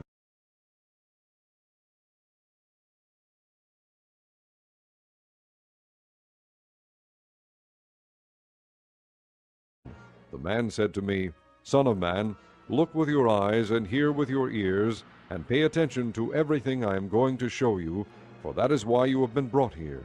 Tell the house of Israel everything you see. I saw a wall completely surrounding the temple area. The length of the measuring rod in the man's hand was 6 long cubits, each of which was a cubit and a handbreadth. He measured the wall. It was 1 measuring rod thick and 1 rod high. Then he went to the gate facing east. He climbed its steps and measured the threshold of the gate. It was 1 rod deep.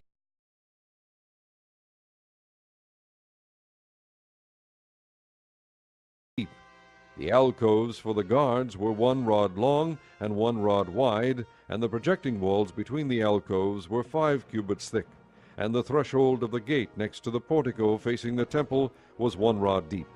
Then he measured the portico of the gateway. It was 8 cubits deep, and its jambs were 2 cubits thick. The portico of the gateway faced the temple. Inside the east gate were 3 alcoves on each side. The 3 had the same measurements, and the faces of the projecting walls on each side had the same measurements. Then he measured the width of the entrance to the gateway.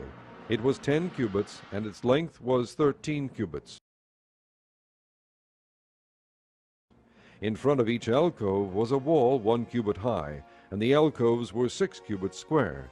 Then he measured the gateway from the top of the rear wall of 1 alcove to the top of the opposite one. The distance was 25 cubits from 1 parapet opening to the opposite one. He measured along the faces of the projecting walls all around the inside of the gateway, 60 cubits. The measurement was up to the portico facing the courtyard. The distance from the entrance of the gateway to the far end of its portico was 50 cubits.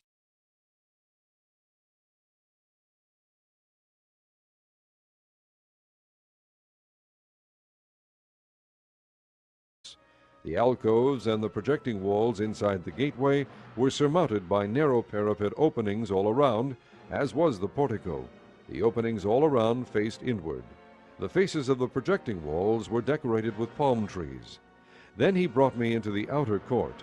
There I saw some rooms and a pavement that had been constructed all around the court. There were 30 rooms along the pavement. It abutted the sides of the gateways and was as wide as they were long. This was the lower pavement. Then he measured the distance from the inside of the lower gateway to the outside of the inner court. It was 100 cubits, on the east side as well as on the north. Then he measured the length and width of the gate facing north, leading into the outer court. Its alcoves, 3 on each side, its projecting walls, and its portico had the same measurements as those of the first gateway. It was 50 cubits long and 25 cubits wide. Its openings, its portico, and its palm tree decorations had the same measurements as those of the gate facing east. 7 steps led up to it, with its portico opposite them. There was a gate to the inner court facing the north gate, just as there was on the east. He measured from one gate to the opposite one. It was 100 cubits.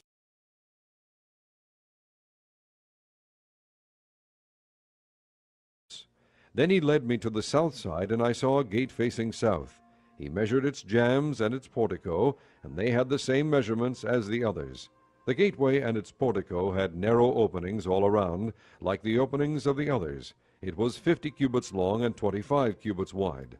7 steps led up to it, with its portico opposite them. It had palm tree decorations on the faces of the projecting walls on each side. The inner court also had a gate facing south, and he measured from this gate to the outer gate on the south side. It was 100 cubits.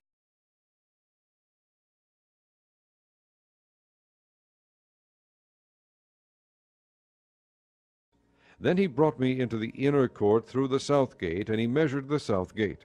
It had the same measurements as the others. Its alcoves, its projecting walls, and its portico had the same measurements as the others. The gateway and its portico had openings all around. It was 50 cubits long and 25 cubits wide. The porticos of the gateways around the inner court were 25 cubits wide and 5 cubits deep. Its portico faced the outer court. Palm trees decorated its jambs, and 8 steps led up to it. Then he brought me to the inner court on the east side, and he measured the gateway. It had the same measurements as the others. Its alcoves, its projecting walls, and its portico had the same measurements as the others. The gateway and its portico had openings all around. It was 50 cubits long and 25 cubits wide. Its portico faced the outer court. Palm trees decorated the jambs on either side, and 8 steps led up to it. Then he brought me to the north gate and measured it. It had the same measurements as the others, as did its alcoves, its projecting walls, and its portico, and it had openings all around. It was 50 cubits long and 25 cubits wide. Its portico faced the outer court. Palm trees decorated the jambs on either side, and 8 steps led up to it. A room with a doorway was by the portico in each of the inner gateways, where the burnt offerings were washed. In the portico of the gateway were 2 tables on each side, on which the burnt offerings, sin offerings, and guilt offerings were slaughtered. By the outside wall of the portico of the gateway, near the steps at the entrance to the north gateway, were 2 tables, and on the other side of the steps were 2 tables. So there were 4 tables on one side of the gateway, and 4 on the other, 8 tables in all, on which the sacrifices were slaughtered.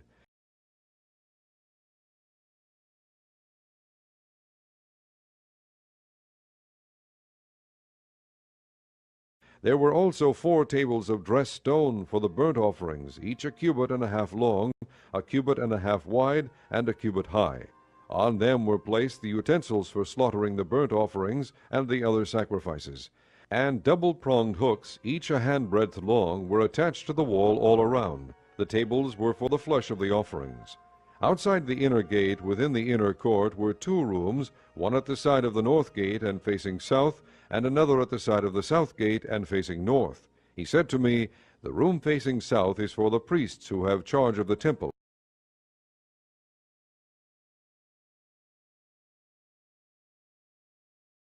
and the room facing north is for the priests who have charge of the altar. These are the sons of Zadok, who are the only Levites who may draw near to the Lord to minister before him." Then he measured the court. It was square, 100 cubits long and 100 cubits wide, and the altar was in front of the temple. He brought me to the portico of the temple and measured the jambs of the portico. They were 5 cubits wide on either side. The width of the entrance was 14 cubits, and its projecting walls were 3 cubits wide on either side. The portico was 20 cubits wide and 12 cubits from front to back. It was reached by a flight of stairs, and there were pillars on each side of the jambs. Chapter 41. Then the man brought me to the outer sanctuary and measured the jambs. The width of the jambs was 6 cubits on each side. The entrance was 10 cubits wide, and the projecting walls on each side of it were 5 cubits wide. He also measured the outer sanctuary. It was 40 cubits long and 20 cubits wide. Then he went into the inner sanctuary and measured the jambs of the entrance. Each was 2 cubits wide. The entrance was 6 cubits wide, and the projecting walls on each side of it were 7 cubits wide. And he measured the length of the inner sanctuary. It was 20 cubits, and its width was 20 cubits across the end of the outer sanctuary. He said to me, "This is the most holy place." Then he measured the wall of the temple. It was 6 cubits thick, and each side room around the temple was 4 cubits wide. The side rooms were on 3 levels, one above another, 30 on each level. There were ledges all around the wall of the temple to serve as supports for the side rooms, so that the supports were not inserted into the wall of the temple. The side rooms all around the temple were wider at each successive level. The structure surrounding the temple was built in ascending stages, so that the rooms widened as one went upward. A stairway went up from the lowest floor to the top floor through the middle floor.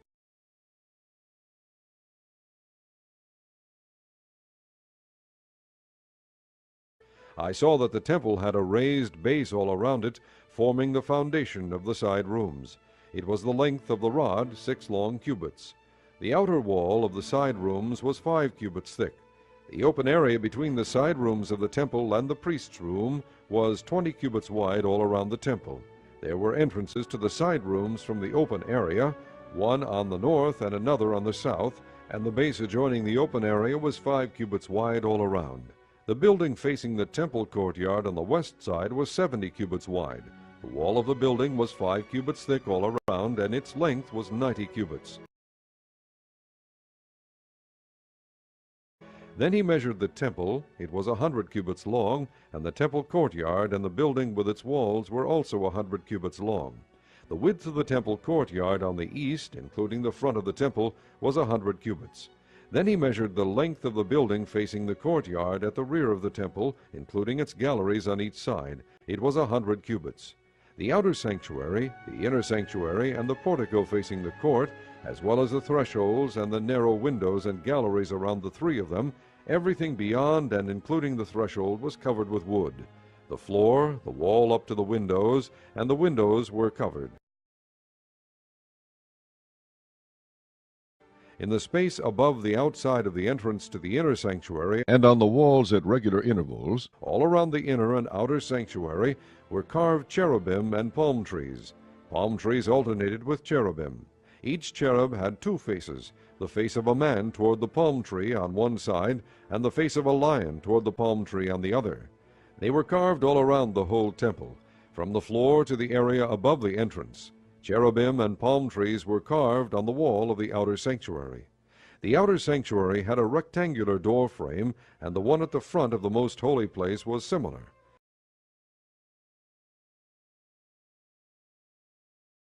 There was a wooden altar 3 cubits high and 2 cubits square.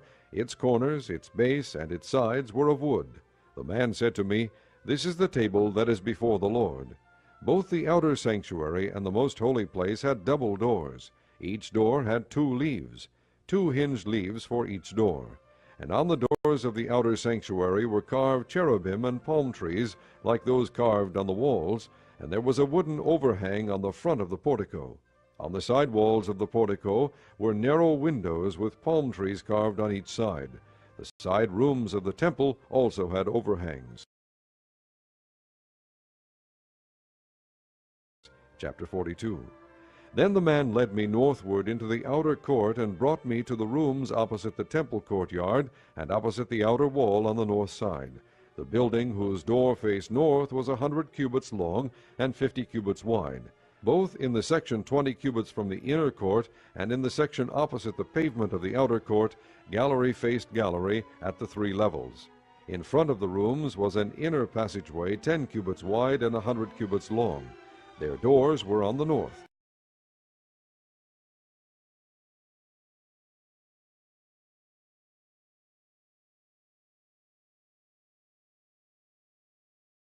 Now the upper rooms were narrower, for the galleries took more space from them than from the rooms on the lower and middle floors of the building. The rooms on the third floor had no pillars, as the courts had, so they were smaller in floor space than those on the lower and middle floors. There was an outer wall parallel to the rooms and the outer court. It extended in front of the rooms for 50 cubits. While the row of rooms on the side next to the outer court was 50 cubits long, the row on the side nearest the sanctuary was 100 cubits long.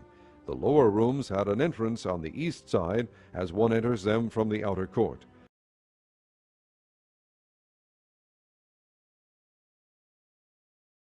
On the south side, along the length of the wall of the outer court adjoining the temple courtyard and opposite the outer wall, were rooms with a passageway in front of them. These were like the rooms on the north. They had the same length and width with similar exits and dimensions.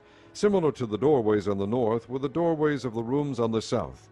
There was a doorway at the beginning of the passageway that was parallel to the corresponding wall extending eastward, by which one enters the room.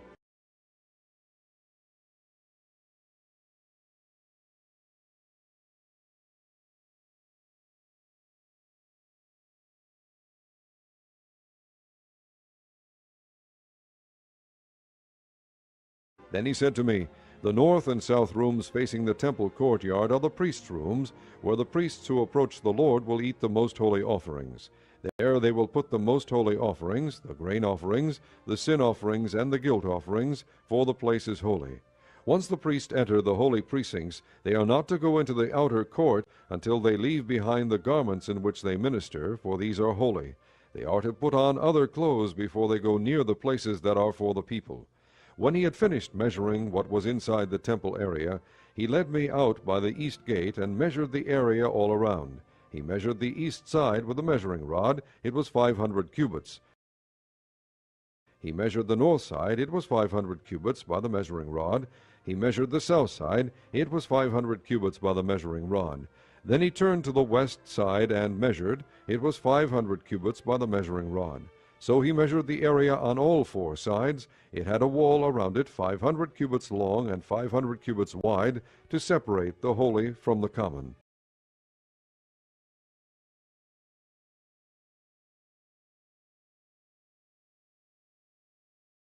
Chapter 43. Then the man brought me to the gate facing east, and I saw the glory of the God of Israel coming from the east. His voice was like the roar of rushing waters, and the land was radiant with his glory. The vision I saw was like the vision I had seen when he came to destroy the city, and like the visions I had seen by the Kibar River, and I fell face down. The glory of the Lord entered the temple through the gate facing east. Then the Spirit lifted me up and brought me into the inner court, and the glory of the Lord filled the temple.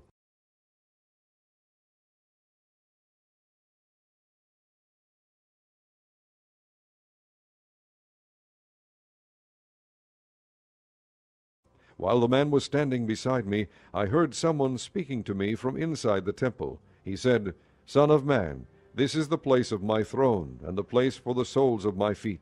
This is where I will live among the Israelites forever.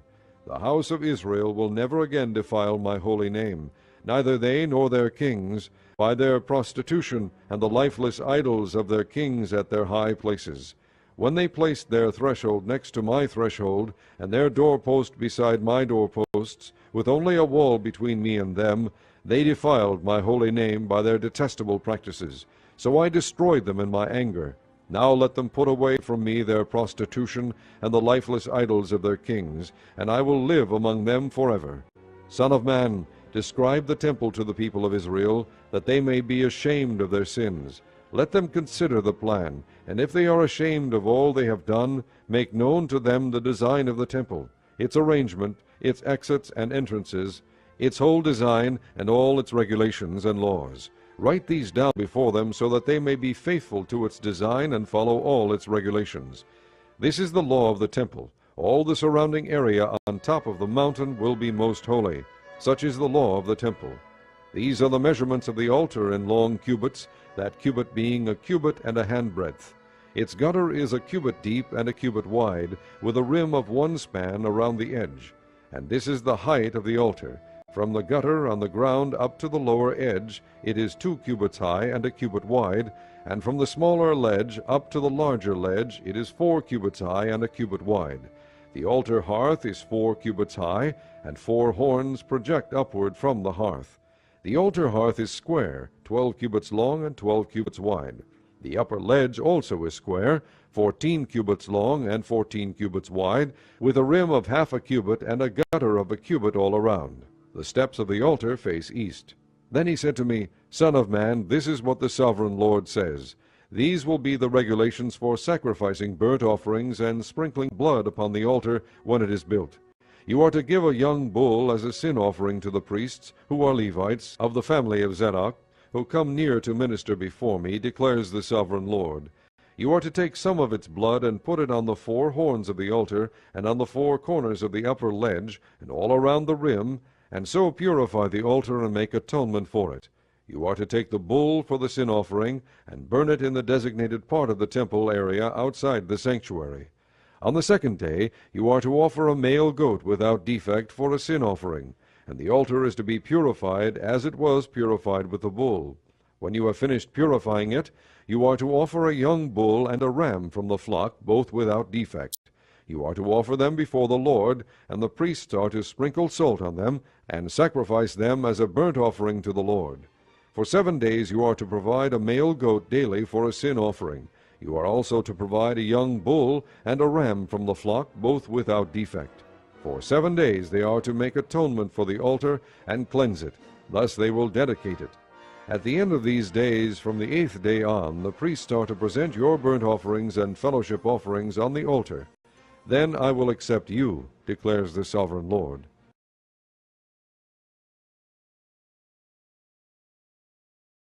Chapter 44. Then the man brought me back to the outer gate of the sanctuary, the one facing east, and it was shut. The Lord said to me, This gate is to remain shut. It must not be opened. No one may enter through it. It is to remain shut because the Lord, the God of Israel, has entered through it. The prince himself is the only one who may sit inside the gateway to eat in the presence of the Lord. He is to enter by way of the portico of the gateway and go out the same way. Then the man brought me by way of the north gate to the front of the temple. I looked and saw the glory of the Lord filling the temple of the Lord, and I fell face down. The Lord said to me, Son of man, look carefully, listen closely, and give attention to everything I tell you concerning all the regulations regarding the temple of the Lord. Give attention to the entrance of the temple and all the exits of the sanctuary. Say to the rebellious house of Israel, This is what the sovereign Lord says. Enough of your detestable practices, O house of Israel. In addition to all your other detestable practices, you brought foreigners uncircumcised in heart and flesh into my sanctuary, desecrating my temple while you offered me food, fat, and blood, and you broke my covenant. Instead of carrying out your duty in regard to my holy things, you put others in charge of my sanctuary. This is what the sovereign Lord says, No foreigner uncircumcised in heart and flesh is to enter my sanctuary, not even the foreigners who live among the Israelites. The Levites who went far from me when Israel went astray, and who wandered from me after their idols, must bear the consequences of their sin. They may serve in my sanctuary, having charge of the gates of the temple, and serving in it. They may slaughter the burnt offerings and sacrifices for the people, and stand before the people and serve them. But because they served them in the presence of their idols, and made the house of Israel fall into sin, therefore I have sworn with uplifted hand that they must bear the consequences of their sin, declares the sovereign Lord. They are not to come near to serve me as priests, or come near any of my holy things, or my most holy offerings. They must bear the shame of their detestable practices. Yet I will put them in charge of the duties of the temple, and all the work that is to be done in it. But the priests, who are Levites and descendants of Zadok, and who faithfully carried out the duties of my sanctuary when the Israelites went astray from me, are to come near to minister before me. They are to stand before me to offer sacrifices of fat and blood, declares the sovereign Lord. They alone are to enter my sanctuary. They alone are to come near my table to minister before me and perform my service. When they enter the gates of the inner court, they are to wear linen clothes. They must not wear any woolen garment while ministering at the gates of the inner court or inside the temple. They are to wear linen turbans on their heads and linen undergarments around their waists. They must not wear anything that makes them perspire. When they go out into the outer court where the people are, they are to take off the clothes they have been ministering in, and are to leave them in the sacred rooms, and put on other clothes, so that they do not consecrate the people by means of their garments. They must not shave their heads or let their hair grow long, but they are to keep the hair of their heads trimmed. No priest is to drink wine when he enters the inner court. They must not marry widows or divorced women. They may marry only virgins of Israelite descent or widows of priests. They are to teach my people the difference between the holy and the common, and show them how to distinguish between the unclean and the clean. In any dispute the priests are to serve as judges, and decide it according to my ordinances. They are to keep my laws and my decrees for all my appointed feasts, and they are to keep my Sabbaths holy. A priest must not defile himself by going near a dead person. However, if the dead person was his father or mother, son or daughter, brother or unmarried sister, then he may defile himself. After he is cleansed, he must wait 7 days. On the day he goes into the inner court of the sanctuary to minister in the sanctuary, he is to offer a sin offering for himself, declares the sovereign Lord. I am to be the only inheritance the priests have. You are to give them no possession in Israel. I will be their possession. They will eat the grain offerings, the sin offerings, and the guilt offerings, and everything in Israel devoted to the Lord will belong to them. The best of all the first fruits and of all your special gifts will belong to the priests. You are to give them the first portion of your ground meal, so that a blessing may rest on your household. The priests must not eat anything, bird or animal, found dead or torn by wild animals.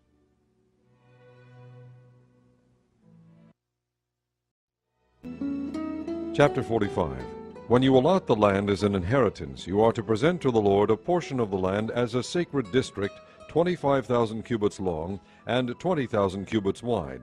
The entire area will be holy. Of this, a section 500 cubits square is to be for the sanctuary, with 50 cubits around it for open land.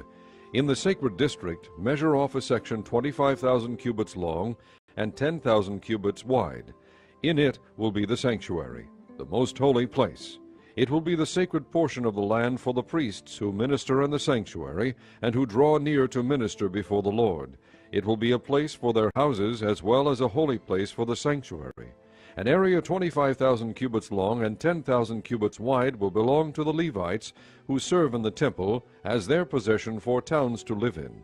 You are to give the city as its property an area 5,000 cubits wide and 25,000 cubits long, adjoining the sacred portion.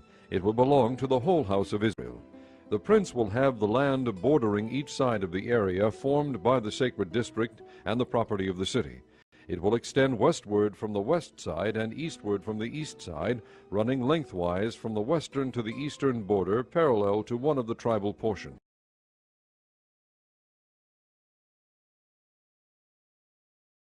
This land will be his possession in Israel, and my princes will no longer oppress my people, but will allow the house of Israel to possess the land according to their tribes. This is what the sovereign Lord says. You have gone far enough, O princes of Israel. Give up your violence and oppression, and do what is just and right. Stop dispossessing my people, declares the sovereign Lord. You are to use accurate scales, an accurate ephah, and an accurate bath. The ephah and the bath are to be the same size, the bath containing 1/10 of a homer, and the ephah 1/10 of a homer. The homer is to be the standard measure for both.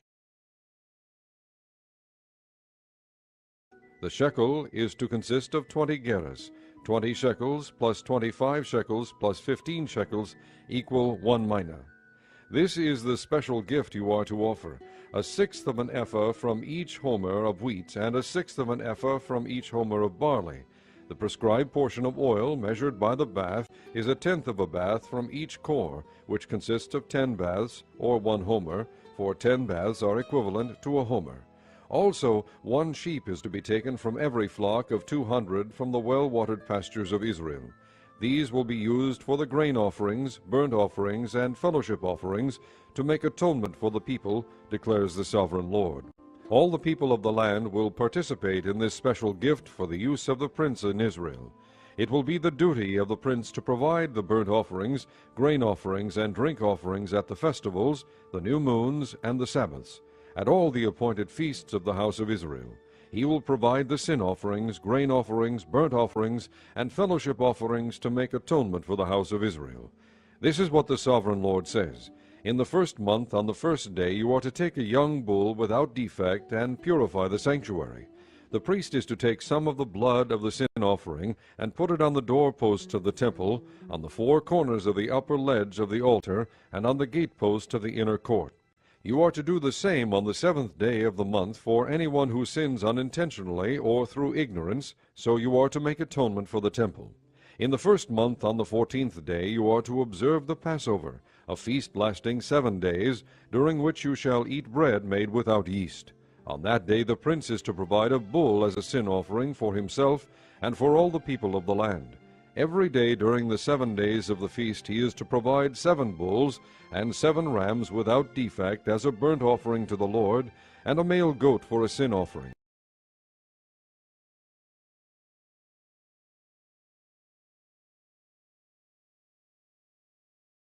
He is to provide as a grain offering an ephah for each bull, and an ephah for each ram, along with a hin of oil for each ephah. During the 7 days of the feast, which begins in the 7th month on the 15th day, he is to make the same provision for sin offerings, burnt offerings, grain offerings, and oil.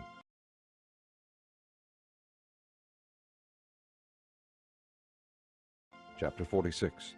This is what the sovereign Lord says. The gate of the inner court facing east is to be shut on the 6 working days, but on the Sabbath day, and on the day of the new moon, it is to be open.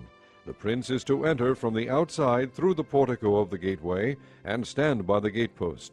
The priests are to sacrifice his burnt offering and his fellowship offerings. He is to worship at the threshold of the gateway, and then go out, but the gate will not be shut until evening. On the Sabbaths and new moons the people of the land are to worship in the presence of the Lord at the entrance to that gateway. The burnt offering the prince brings to the Lord on the Sabbath day is to be 6 male lambs and a ram, all without defect. The grain offering given with the ram is to be an ephah, and the grain offering with the lambs is to be as much as he pleases, along with a hin of oil for each ephah. On the day of the new moon he is to offer a young bull, 6 lambs, and a ram, all without defect. He is to provide as a grain offering 1 ephah with the bull, 1 ephah with the ram, and with the lambs as much as he wants to give, along with a hin of oil with each ephah. When the prince enters, he is to go in through the portico of the gateway, and he is to come out the same way.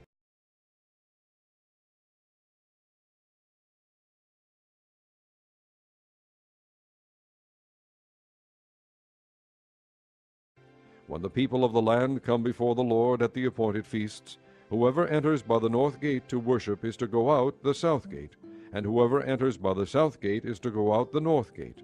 No one is to return through the gate by which he entered, but each is to go out the opposite gate. The prince is to be among them, going in when they go in, and going out when they go out.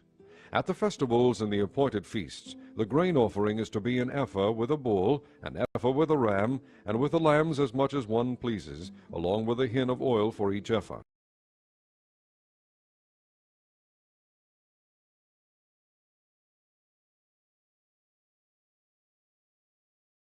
When the prince provides a free will offering to the Lord, whether a burnt offering or fellowship offerings, the gate facing east is to be opened for him. He shall offer his burnt offering or his fellowship offerings, as he does on the Sabbath day. Then he shall go out, and after he has gone out, the gate will be shut. Every day you are to provide a year-old lamb without defect for a burnt offering to the Lord. Morning by morning you shall provide it. You are also to provide with it morning by morning a grain offering, consisting of 1/6 of an ephah with 1/3 of a hin of oil to moisten the flour. The presenting of this grain offering to the Lord is a lasting ordinance. So the lamb and the grain offering and the oil shall be provided morning by morning for a regular burnt offering. This is what the sovereign Lord says. If the prince makes a gift from his inheritance to one of his sons, it will also belong to his descendants. It is to be their property by inheritance. If, however, he makes a gift from his inheritance to one of his servants, the servant may keep it until the year of freedom. Then it will revert to the prince. His inheritance belongs to his sons only. It is theirs. The prince must not take any of the inheritance of the people, driving them off their property. He is to give his sons their inheritance out of his own property, so that none of my people will be separated from his property.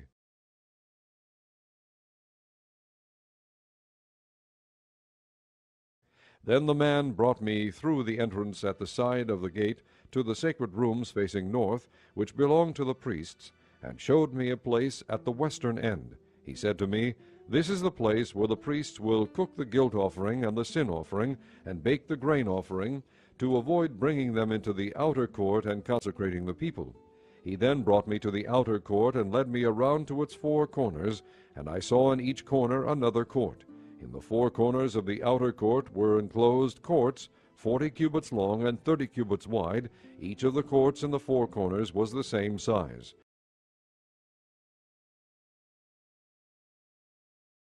Around the inside of each of the 4 courts was a ledge of stone, with places for fire built all around under the ledge. He said to me, "These are the kitchens where those who minister at the temple will cook the sacrifices of the people."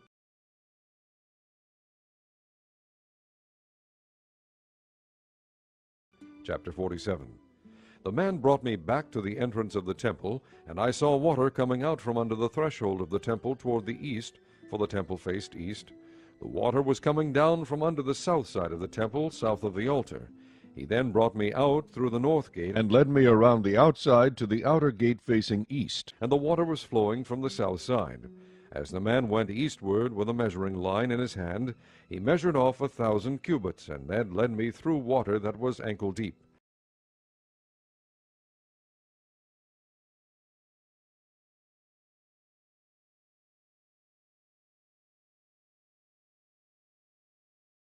He measured off another 1,000 cubits, and led me through water that was knee-deep.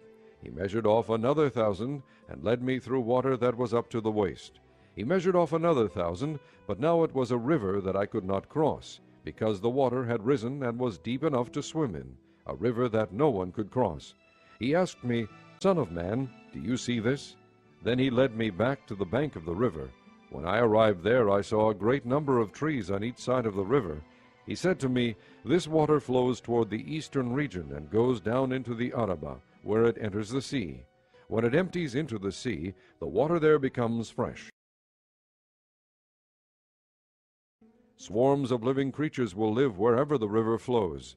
There will be large numbers of fish, because this water flows there and makes the salt water fresh. So where the river flows, everything will live. Fishermen will stand along the shore. From En-Gedi to En-Eglaim there will be places for spreading nets. The fish will be of many kinds, like the fish of the great sea. But the swamps and marshes will not become fresh. They will be left for salt. Fruit trees of all kinds will grow on both banks of the river. Their leaves will not wither, nor will their fruit fail. Every month they will bear, because the water from the sanctuary flows to them. Their fruit will serve for food, and their leaves for healing. This is what the sovereign Lord says. These are the boundaries by which you are to divide the land for an inheritance among the 12 tribes of Israel, with 2 portions for Joseph. You are to divide it equally among them. Because I swore with uplifted hand to give it to your forefathers, this land will become your inheritance. This is to be the boundary of the land. On the north side it will run from the great sea by Hethlon road, past Lebo-Hamath to Zedad, Berotha, and Sibraim, which lies on the border between Damascus and Hamath, as far as Hazer Hatekon, which is on the border of Hauran.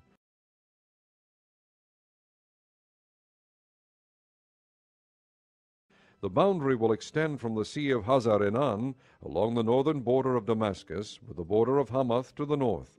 This will be the north boundary. On the east side, the boundary will run between Hauran and Damascus, along the Jordan between Gilead and the land of Israel, to the eastern sea and as far as Tamar. This will be the east boundary. On the south side, it will run from Tamar as far as the waters of Meribah Kadesh, then along the Wadi of Egypt to the Great Sea. This will be the south boundary.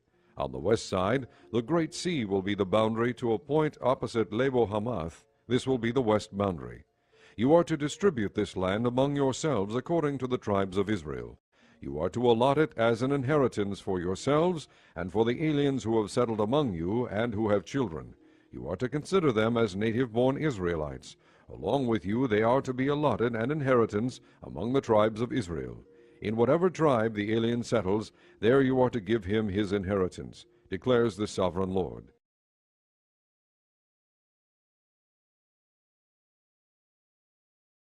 Chapter 48. These are the tribes listed by name. At the northern frontier, Dan will have one portion. It will follow the Hethlon road to Lebo Hamath.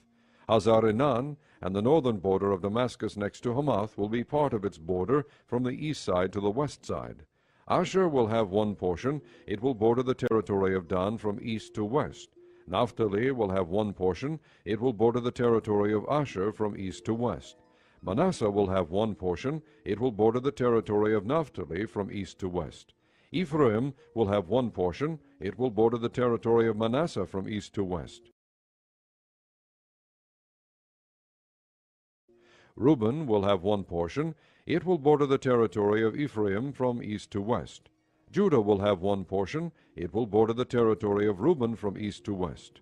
Bordering the territory of Judah from east to west will be the portion you are to present as a special gift. It will be 25,000 cubits wide, and its length from east to west will equal one of the tribal portions. The sanctuary will be in the center of it. The special portion you are to offer to the Lord will be 25,000 cubits long and 10,000 cubits wide.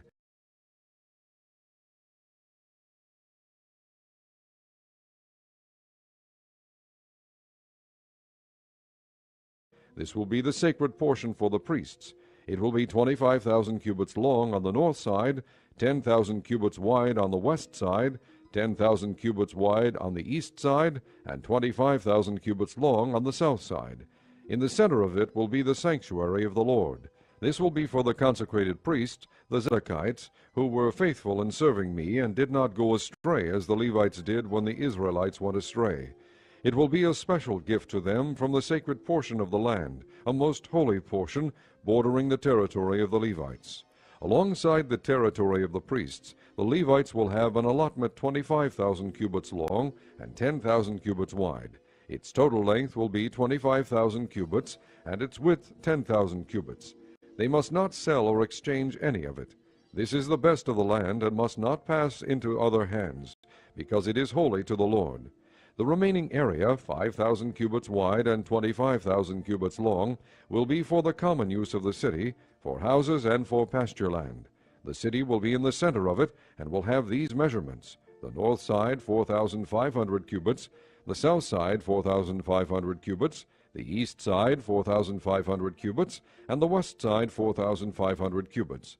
The pasture land for the city will be 250 cubits on the north, 250 cubits on the south, 250 cubits on the east, and 250 cubits on the west. What remains of the area bordering on the sacred portion and running the length of it will be 10,000 cubits on the east side and 10,000 cubits on the west side. Its produce will supply food for the workers of the city. The workers from the city who farm it will come from all the tribes of Israel. The entire portion will be a square, 25,000 cubits on each side. As a special gift you will set aside the sacred portion along with the property of the city.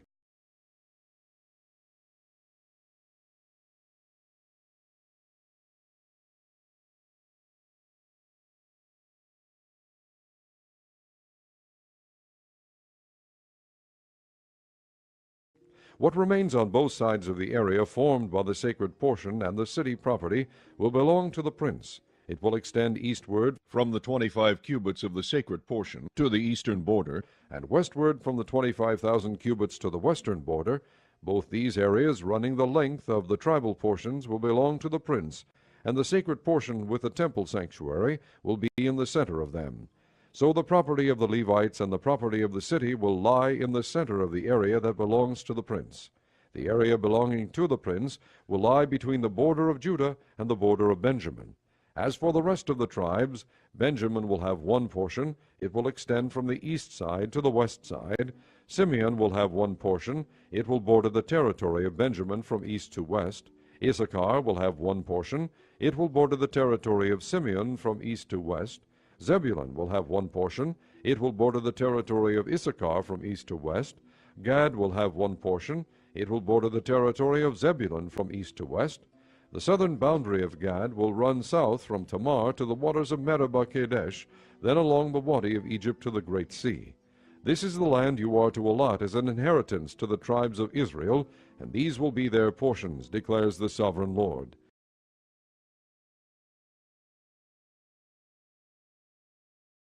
These will be the exits of the city, beginning on the north side, which is 4,500 cubits long.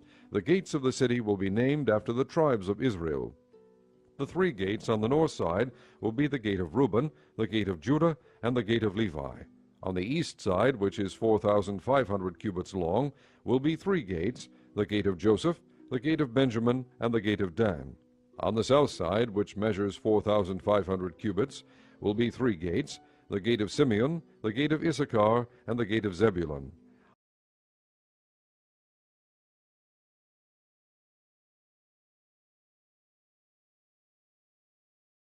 On the west side, which is 4,500 cubits long, will be three gates, the gate of Gad, the gate of Asher, and the gate of Naphtali. The distance all around will be 18,000 cubits, and the name of the city from that time on will be, "The Lord is there."